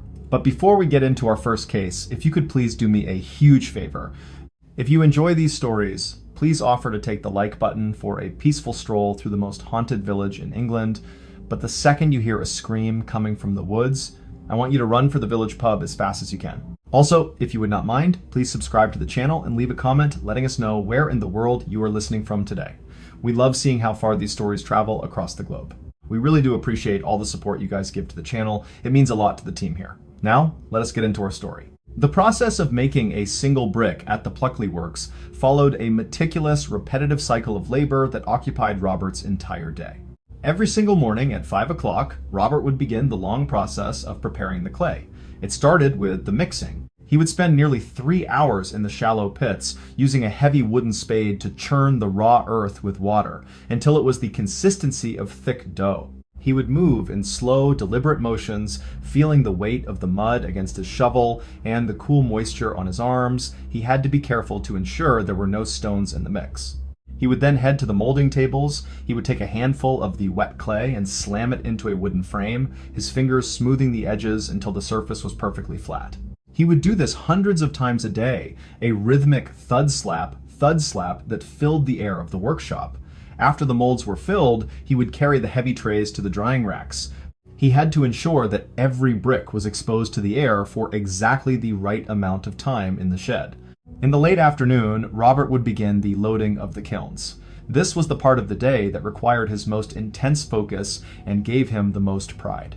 He would stack the dried bricks in an intricate honeycomb pattern, ensuring that the heat could flow evenly between them. He would spend nearly 2 hours inside the dark brick-lined ovens, his boots clicking on the floor. He liked the order of it, the way the raw earth was transformed into something strong and permanent. He took immense pride in his role as a builder of the future, knowing that his work would survive long after he was gone. He would spend the final hour of his shift cleaning his tools, using a stiff wire brush to remove every speck of dried clay until the metal shone in the setting sun. It was a peaceful, mindless routine that provided him with a sense of perfect order and control. He felt safe in the pits, believing that as long as he respected the earth would provide. He would finish his work, wash his hands until they were raw, and walk the mile back to the village for a pint at the Black Horse Inn. He would talk with his neighbors about the weather and the price of grain, his voice steady and his mind at ease. He liked the order of the village, the way the old stone church and the quiet streets felt like a shield against the rest of the world. He was a brickmaker who felt safe in his world, believing that he was part of something lasting. But on a Tuesday in 1910, the mundane rhythm of the clay pit began to shift in a way that would lead to a terror no one could have predicted. The subtle shift happened when Robert was working alone at the bottom of a deep trench, trying to clear a blockage in the drainage pipe. The air in the pit felt unusually stagnant that day, and the sound of the birds in the trees seemed to stop. Instead of the usual noises, there was a silence that felt heavy, like wool. Robert, being a man of action, didn't stop to think about the quiet. He kept digging, his shovel hitting the wet clay with a dull, wet thud. But then he noticed that the walls of the trench were beginning to behave strangely. They weren't just damp, they were vibrating, as if the entire earth were shaking under his feet. He looked up at the rim of the pit and saw a shadow that shouldn't be there. It wasn't a person, it was a dark, shifting mass of earth that seemed to be leaning. He heard a sound that was not a house creaking or a machine running. It was a low, rhythmic growl that seemed to come from the very ground he was standing on. The atmosphere in the clay pit changed. The rhythmic sound of his own heart became loud and ragged in his ears. He noticed that the light was fading much faster than it should, and the smell of the wet mud was replaced by the scent of old, dry dust and isolation. He felt a sudden, sharp pressure on his chest in the dark. The shift became physical as the walls of the trench suddenly collapsed. It wasn't a slow slide, it was a violent, instant burst of earth that buried Robert in a matter of seconds. He was pinned against the drainage pipe, his lungs crushed by the weight of 2 tons of clay. He tried to breathe, but his mouth was filled with the gritty taste of the ground. He tried to scream, but there was no air to carry the sound. He was a prisoner of the very material he had spent his life shaping. You are standing at the rim of that clay pit in 1910. You are one of the other workers, and you have just realized that Robert hasn't come up for his break. You call out his name, but the only response is the absolute silence of the afternoon. You look down into the trench and you see the fresh pile of earth. Suddenly, you hear a sound from beneath the ground. It is a scream, but it doesn't sound human. It sounds like the earth itself is being torn apart. It is a long, high-pitched shriek of pure, unadulterated agony that vibrates through your boots and into your very bones. You grab a shovel and begin to dig frantically, but the more you move the clay, the louder the scream becomes. Do you stay and try to reach him, knowing that the walls are still unstable and could bury you too? Do you run for help, knowing that every second counts? Or do you realize that the sound you are hearing is coming from a man who is already gone? Because here's the thing, the workers didn't reach Robert in time. When they finally pulled his body from the clay, he had been dead for 20 minutes. But the scream didn't stop with his death. For the next 100 years, residents of Pluckley and workers at the old brickwork site reported hearing a blood-curdling scream echoing from the woods at the exact same time Robert died. It became known as the Screaming Woods, and the sound is said to be enough to turn hair gray. The bizarre reveal came when they realized that Robert's scream was only the beginning of the village's reputation. Pluckley became home to 11 other ghosts, each with their own distinct and tragic story. There is the highwayman at Fright Corner, who was run through with a sword and pinned to an oak tree. There is the red lady in the churchyard who wanders the graves looking for her lost child. There is even a phantom horse and carriage that thunders down the main street. The village seemed to act as a magnet for the energy of violent deaths. The Red Lady, Lady Daring, was buried in 7 lead coffins within a mahogany sarcophagus to try and keep her spirit from wandering, but it didn't work. The Screaming Man of the Brickworks is just one layer of a complex, terrifying tapestry of the afterlife that has made Pluckley a place where people from all over the world travel to catch a glimpse of the dark side of the English countryside. Today, Pluckley remains a beautiful, peaceful-looking village, but the atmosphere is one of heavy, focused dread after the sun goes down. Visitors report feeling a sudden icy hand on their shoulder as they walk through the woods and hearing the sound of a woman sobbing in the old pub. The energy of Robert's final, terrifying moment is etched into the very soil of the town. It serves as a haunting reminder that even the most quaint places can hide a history written in blood. Robert was a man who believed in the safety of his labor, but he learned that the earth can be a jealous and hungry thing. He is a reminder that the energy we leave behind can become a presence that survives long after our names are forgotten. Pluckley stands as a silent witness to 12 souls who just wanted to finish their day, but found themselves anchored to a village of shadows for all of eternity, where the silence is never truly empty and the woods always scream. The village of Pluckley proved that a location can hold on to a malice that survives through the centuries, anchoring dozens of spirits to its streets. But as the screams continue to echo through the woods of Kent, thousands of miles away in the dark forests of Romania, there is a place where the hauntings are not tied to a village, but to a vast, twisted woodland. It is a place where time itself seems to bend, and where the trees have grown into shapes that look like screams. Story 12. The Hoia Baciu Forest, the Bermuda Triangle of Transylvania. The ground in the Hoia Baciu forest does not feel like the rich, dark earth of the Transylvanian countryside nearby. It feels thin, dry, and carries a faint metallic scent of ozone, burnt electrical wires, and old copper. When you stand in the center of the perfectly round clearing known as Poiana Rotunda, the silence is not a peaceful quiet, but a dense, vibrating pressure that you feel in your eardrums and deep in your chest. It is a world of stunted grass and an invisible malice. When you move towards the dense tree line, the texture changes. You feel the sudden, sharp prickling of static electricity on your skin, and the smell of jasmine and rotting meat fills the air. You hear a sound that isn't the wind, but a low, rhythmic thumping, like a drum beating beneath the roots. The trees themselves are twisted and contorted, their trunks bent into unnatural clockwise spirals and shapes that look like screams frozen in the wood. It is a sensory warning of a burial. In the early 1960s, a 45-year-old biologist named Alexandru Sift was exactly where a man of facts and observation belonged. He was a dedicated scientist, a university professor in the city of Cluj-Napoca, and a person who found his greatest joy in documenting the natural world. He was exactly where a rational professional should be, visiting the infamous forest to prove that the legends of ghosts and flying saucers were nothing more than campfire stories for the locals. The ritual of data collection followed a meticulous, repetitive cycle of observations and sampling that occupied Alexandru's entire afternoon. Every single hour, he would move to a new location in the forest, beginning his process from the ground up. It started with the soil. He would use a small silver trowel to dig a shallow hole, carefully placing the earth into a glass jar. He would move in slow, deliberate motions, labeling each sample with a pencil and the exact time of the collection. He would then take out his magnetometer, a piece of equipment used to measure magnetic fields. He would spend nearly 15 minutes standing in the quiet, holding the device and watching the needle flicker back and forth. He had to be careful to stand perfectly still, a slow, silent labor that required his absolute focus.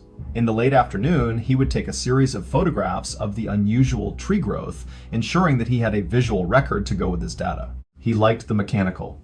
But as the sun began to dip behind the hills, the mundane rhythm of his work began to shift in a way that made his stomach turn.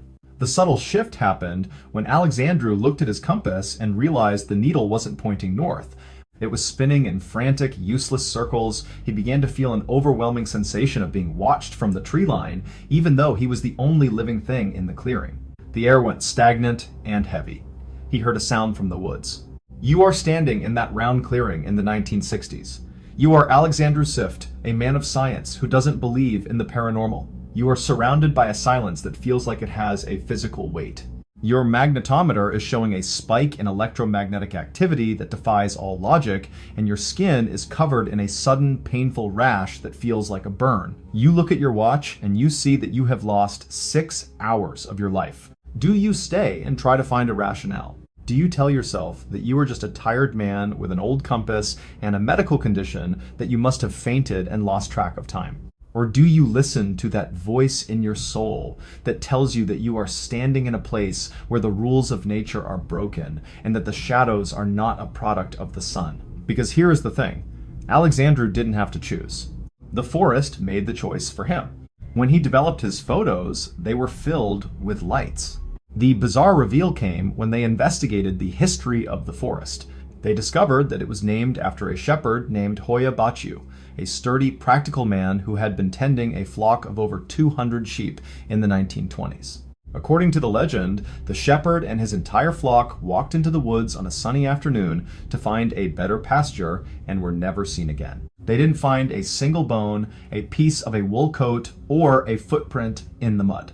Alexander Sift spent the rest of his life studying the Hoya Baciu forest, but he never found the answers he was looking for. He captured hundreds of photos filled with anomalies, including the famous disc-shaped object that became one of the most credible UFO photographs ever taken.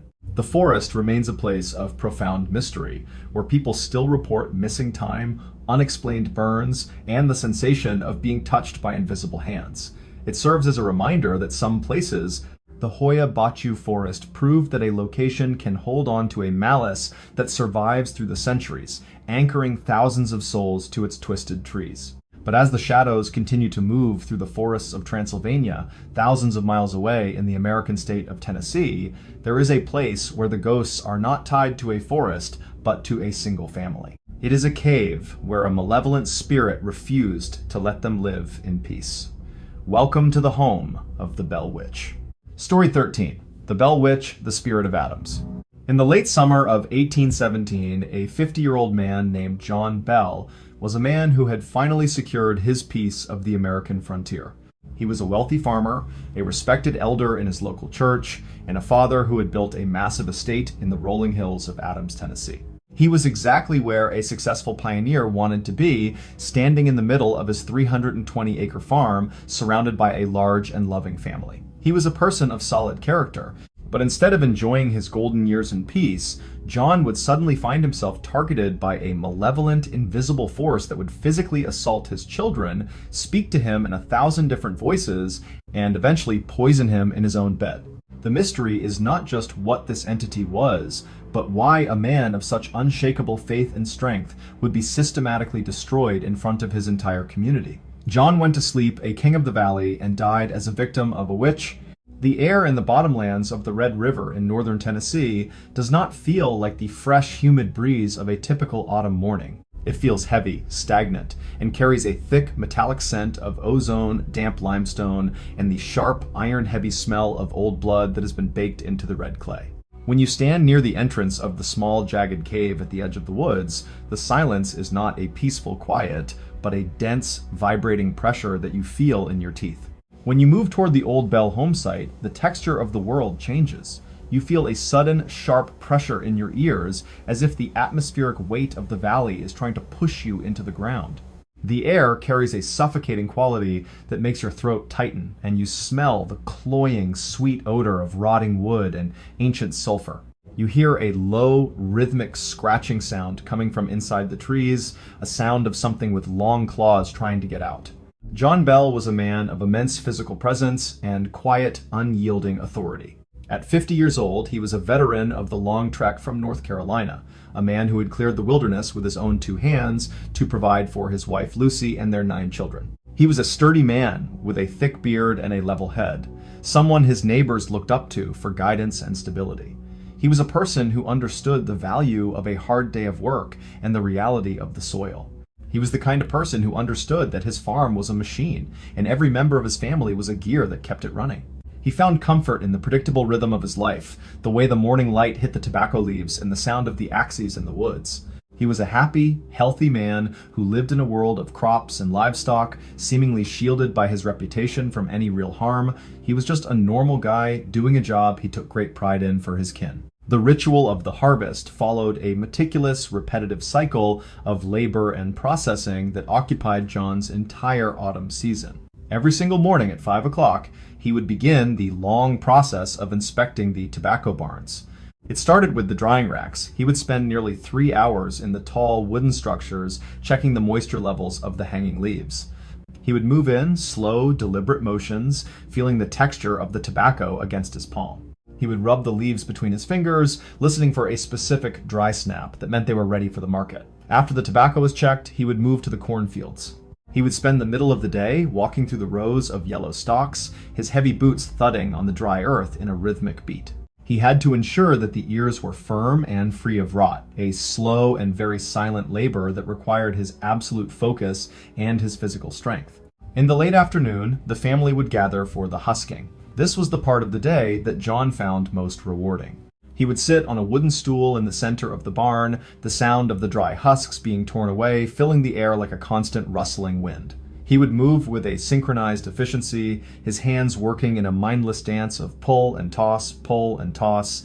He liked the order of it, the way the raw harvest was transformed into a winter supply of food. He took immense pride in his role as the provider of the household, knowing that his work was the only thing standing between his family and the harsh winters of Tennessee.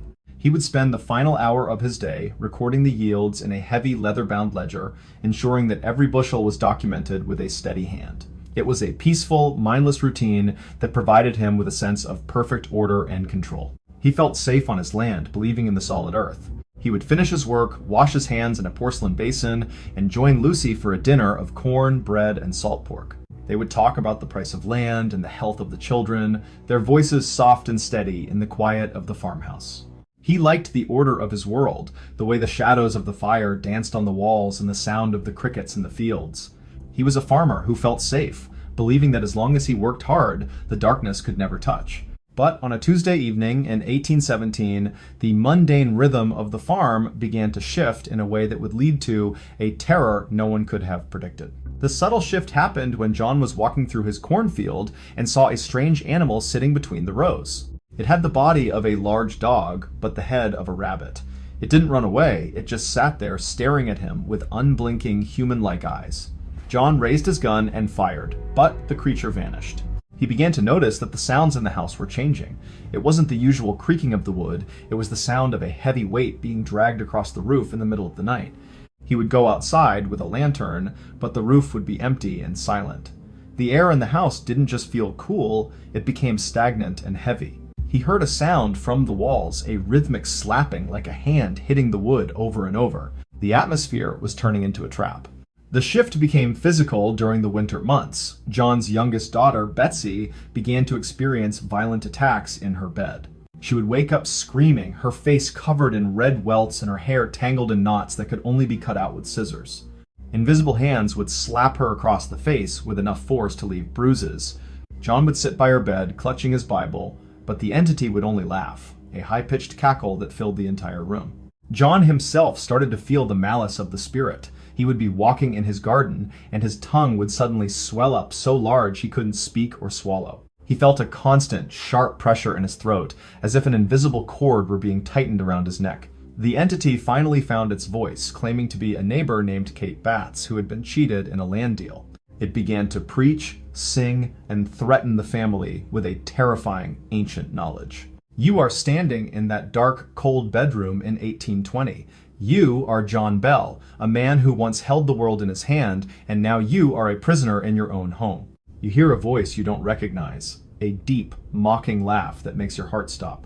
You feel a sudden, sharp draft of air on your face, and the smell of rotting meat fills the room. You look at your daughter, who is being pulled off the bed by an invisible force.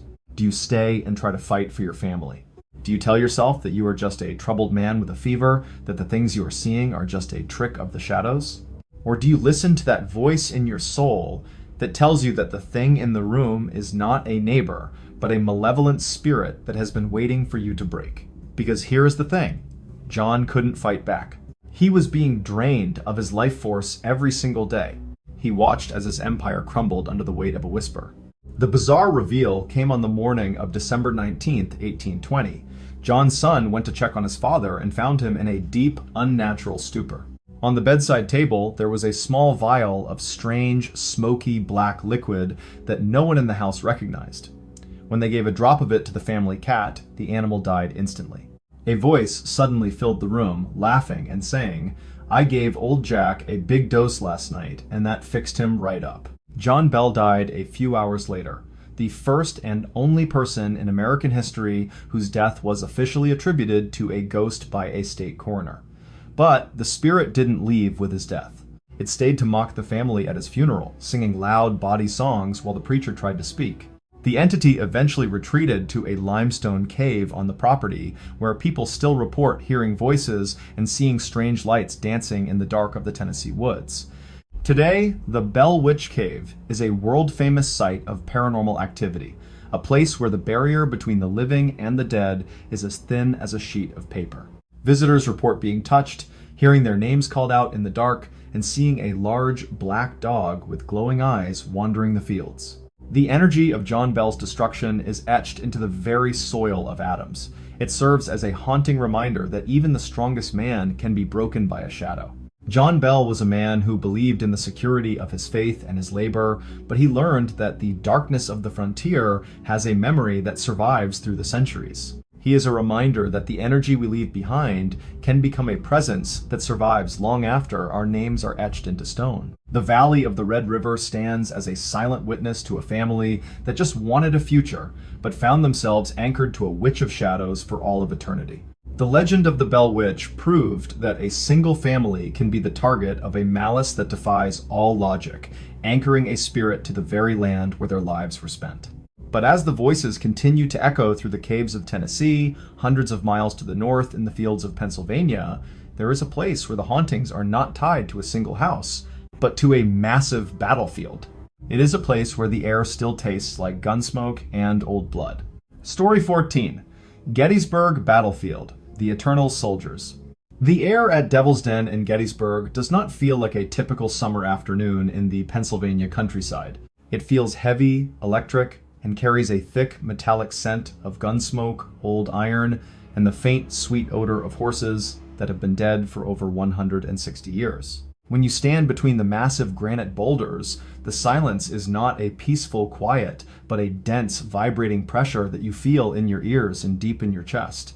When you move toward the triangular field, the texture of the world changes. You feel the sudden, sharp prickling of static electricity on your skin, and the smell of jasmine and rotting meat fills the air. You hear a sound that is not the wind, but a low, rhythmic thumping like a drum beating beneath the roots. The air carries a suffocating quality that makes your throat tighten as if you are inhaling invisible dust from a grave. It is a sensory warning of a burial.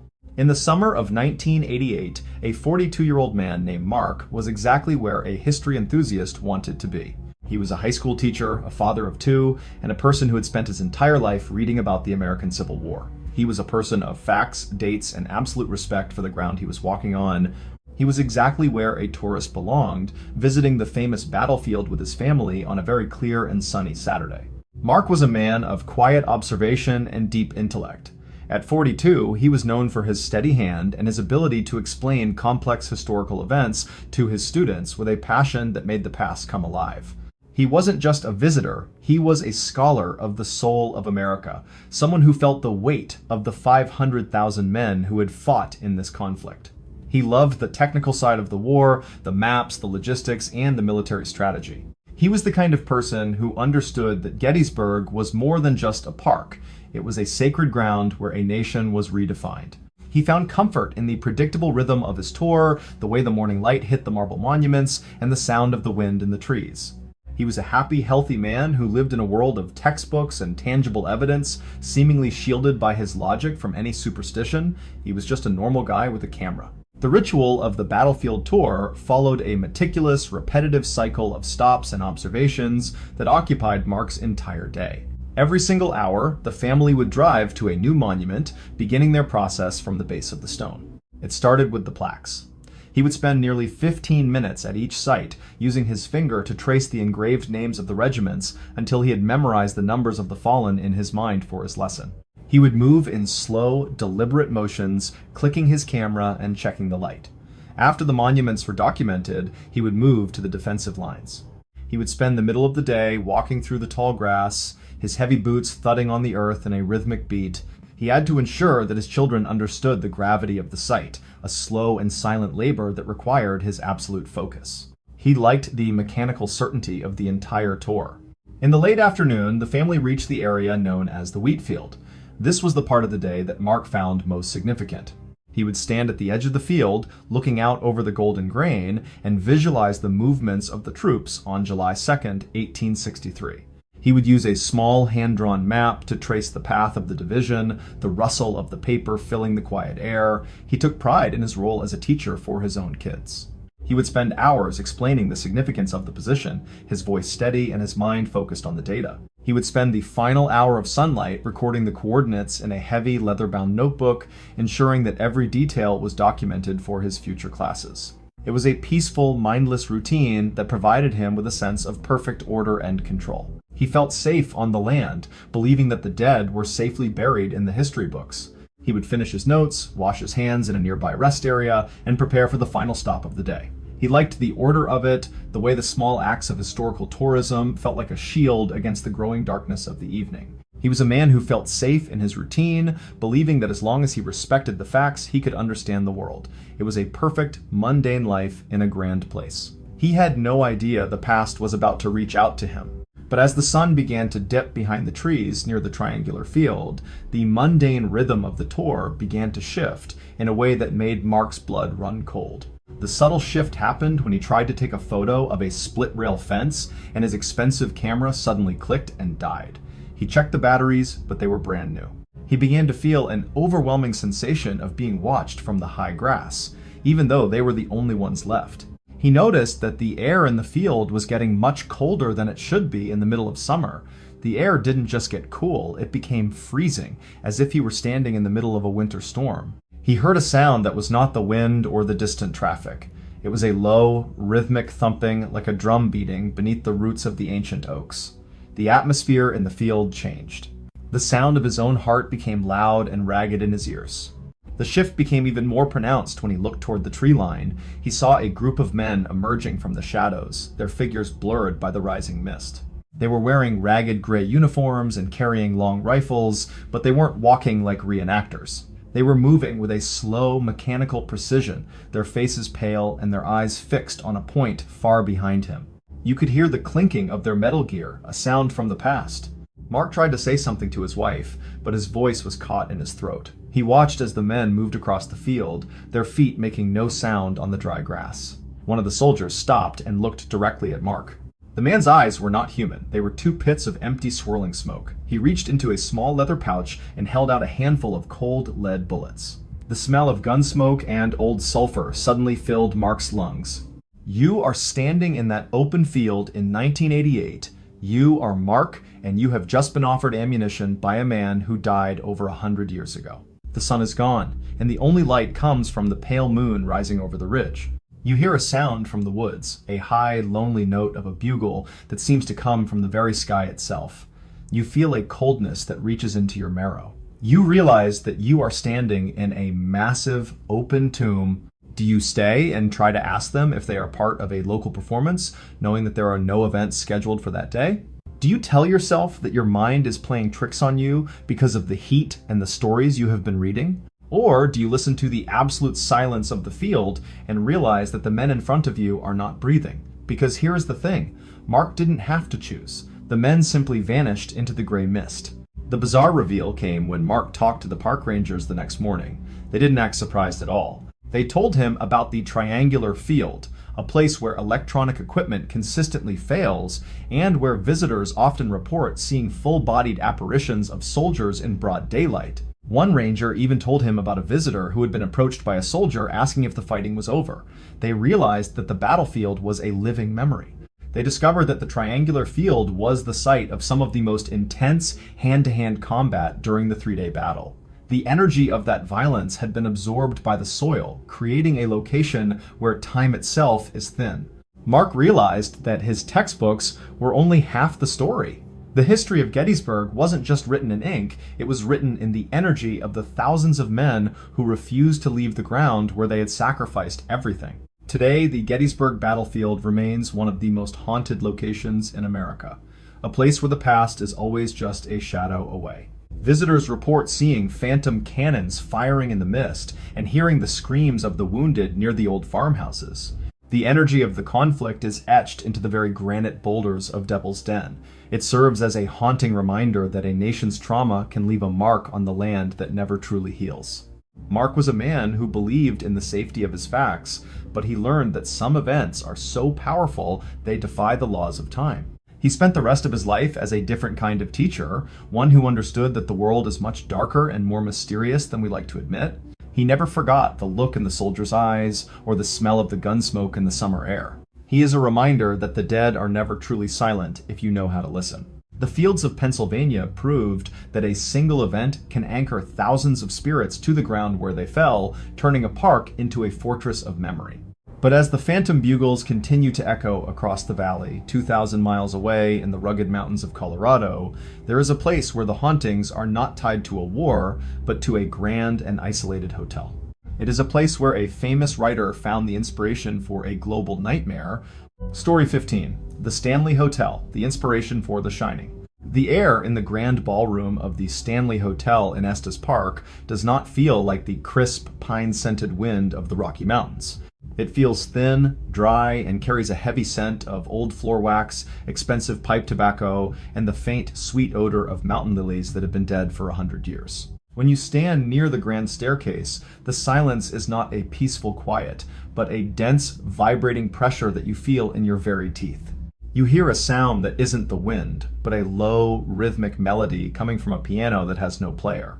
The ivory keys move in a ghostly dance, playing a waltz that was popular in 1909. The texture of the air is cold and stagnant, leaving a bitter, metallic taste in your mouth. You feel a sudden, sharp pressure in your chest, as if the altitude is trying to push you into the red carpet. It is a sensory warning that the past is here. In 1903, a 54-year-old man named Freeland Oscar Stanley was exactly where a wealthy inventor should be. He was the co-founder of the Stanley Motor Carriage Company, a man of immense genius and absolute success. He was exactly where a survivor belonged, seeking the clean air of the Colorado mountains to recover from a life-threatening bout of tuberculosis. He was a person of solid logic, great vision, and immense financial wealth. He didn't just find health, he found a new purpose. He decided to build a grand, white, neo-Georgian hotel that would act as a luxury retreat for the East Coast elite. He was a sturdy man who took great pride in his reputation and his ability to transform a wilderness into a palace of light. He loved his wife, Flora, and he wanted to create a world where they could enjoy their golden years. He was a man who lived in a world of gears, marble, and concrete reality. The ritual of running the Stanley followed a meticulous, repetitive cycle of maintenance and luxury that occupied F.O. Stanley's entire day. Every single morning at 7 o'clock, he would begin the long process of inspecting the grand lobby. It started with the woodwork. He would spend nearly 2 hours checking the dark mahogany panels for any signs of dust or scratches. He would move in slow, deliberate motions, feeling the grain of the wood under his hand.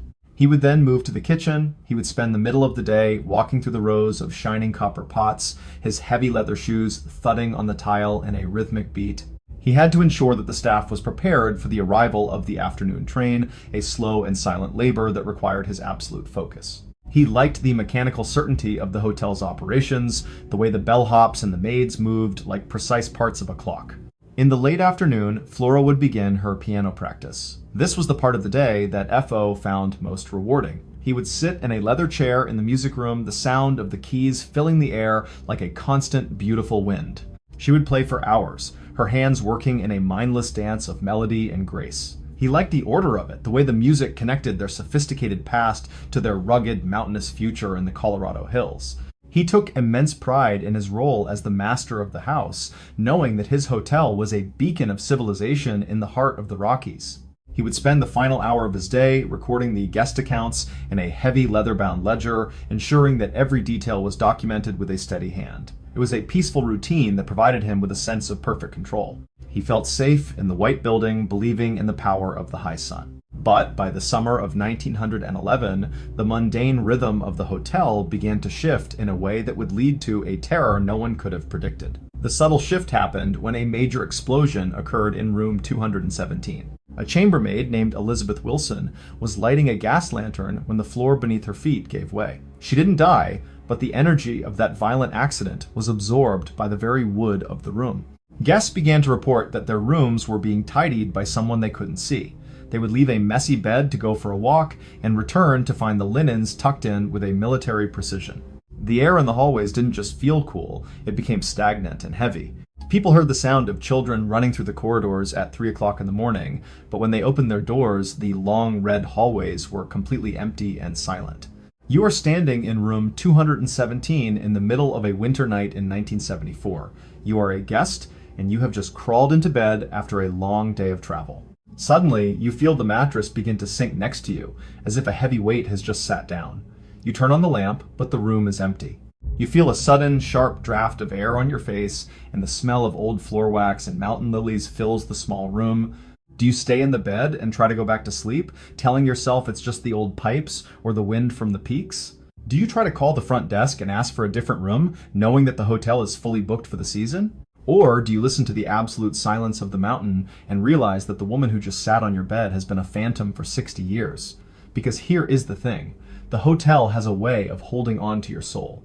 The bizarre reveal came when a struggling writer named Stephen King decided to spend the final night of the season at the Stanley. He was the only guest in the entire building. He spent the evening walking the empty corridors, his footsteps echoing through the silence. He had a nightmare that night about his young son being chased through the halls by a fire hose. He woke up, lit a cigarette, and realized that the hotel was telling him a terrifying story.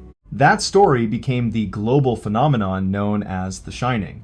King realized that the Stanley wasn't just a building, it was a vessel for a psychic energy that could amplify the fears of anyone who entered.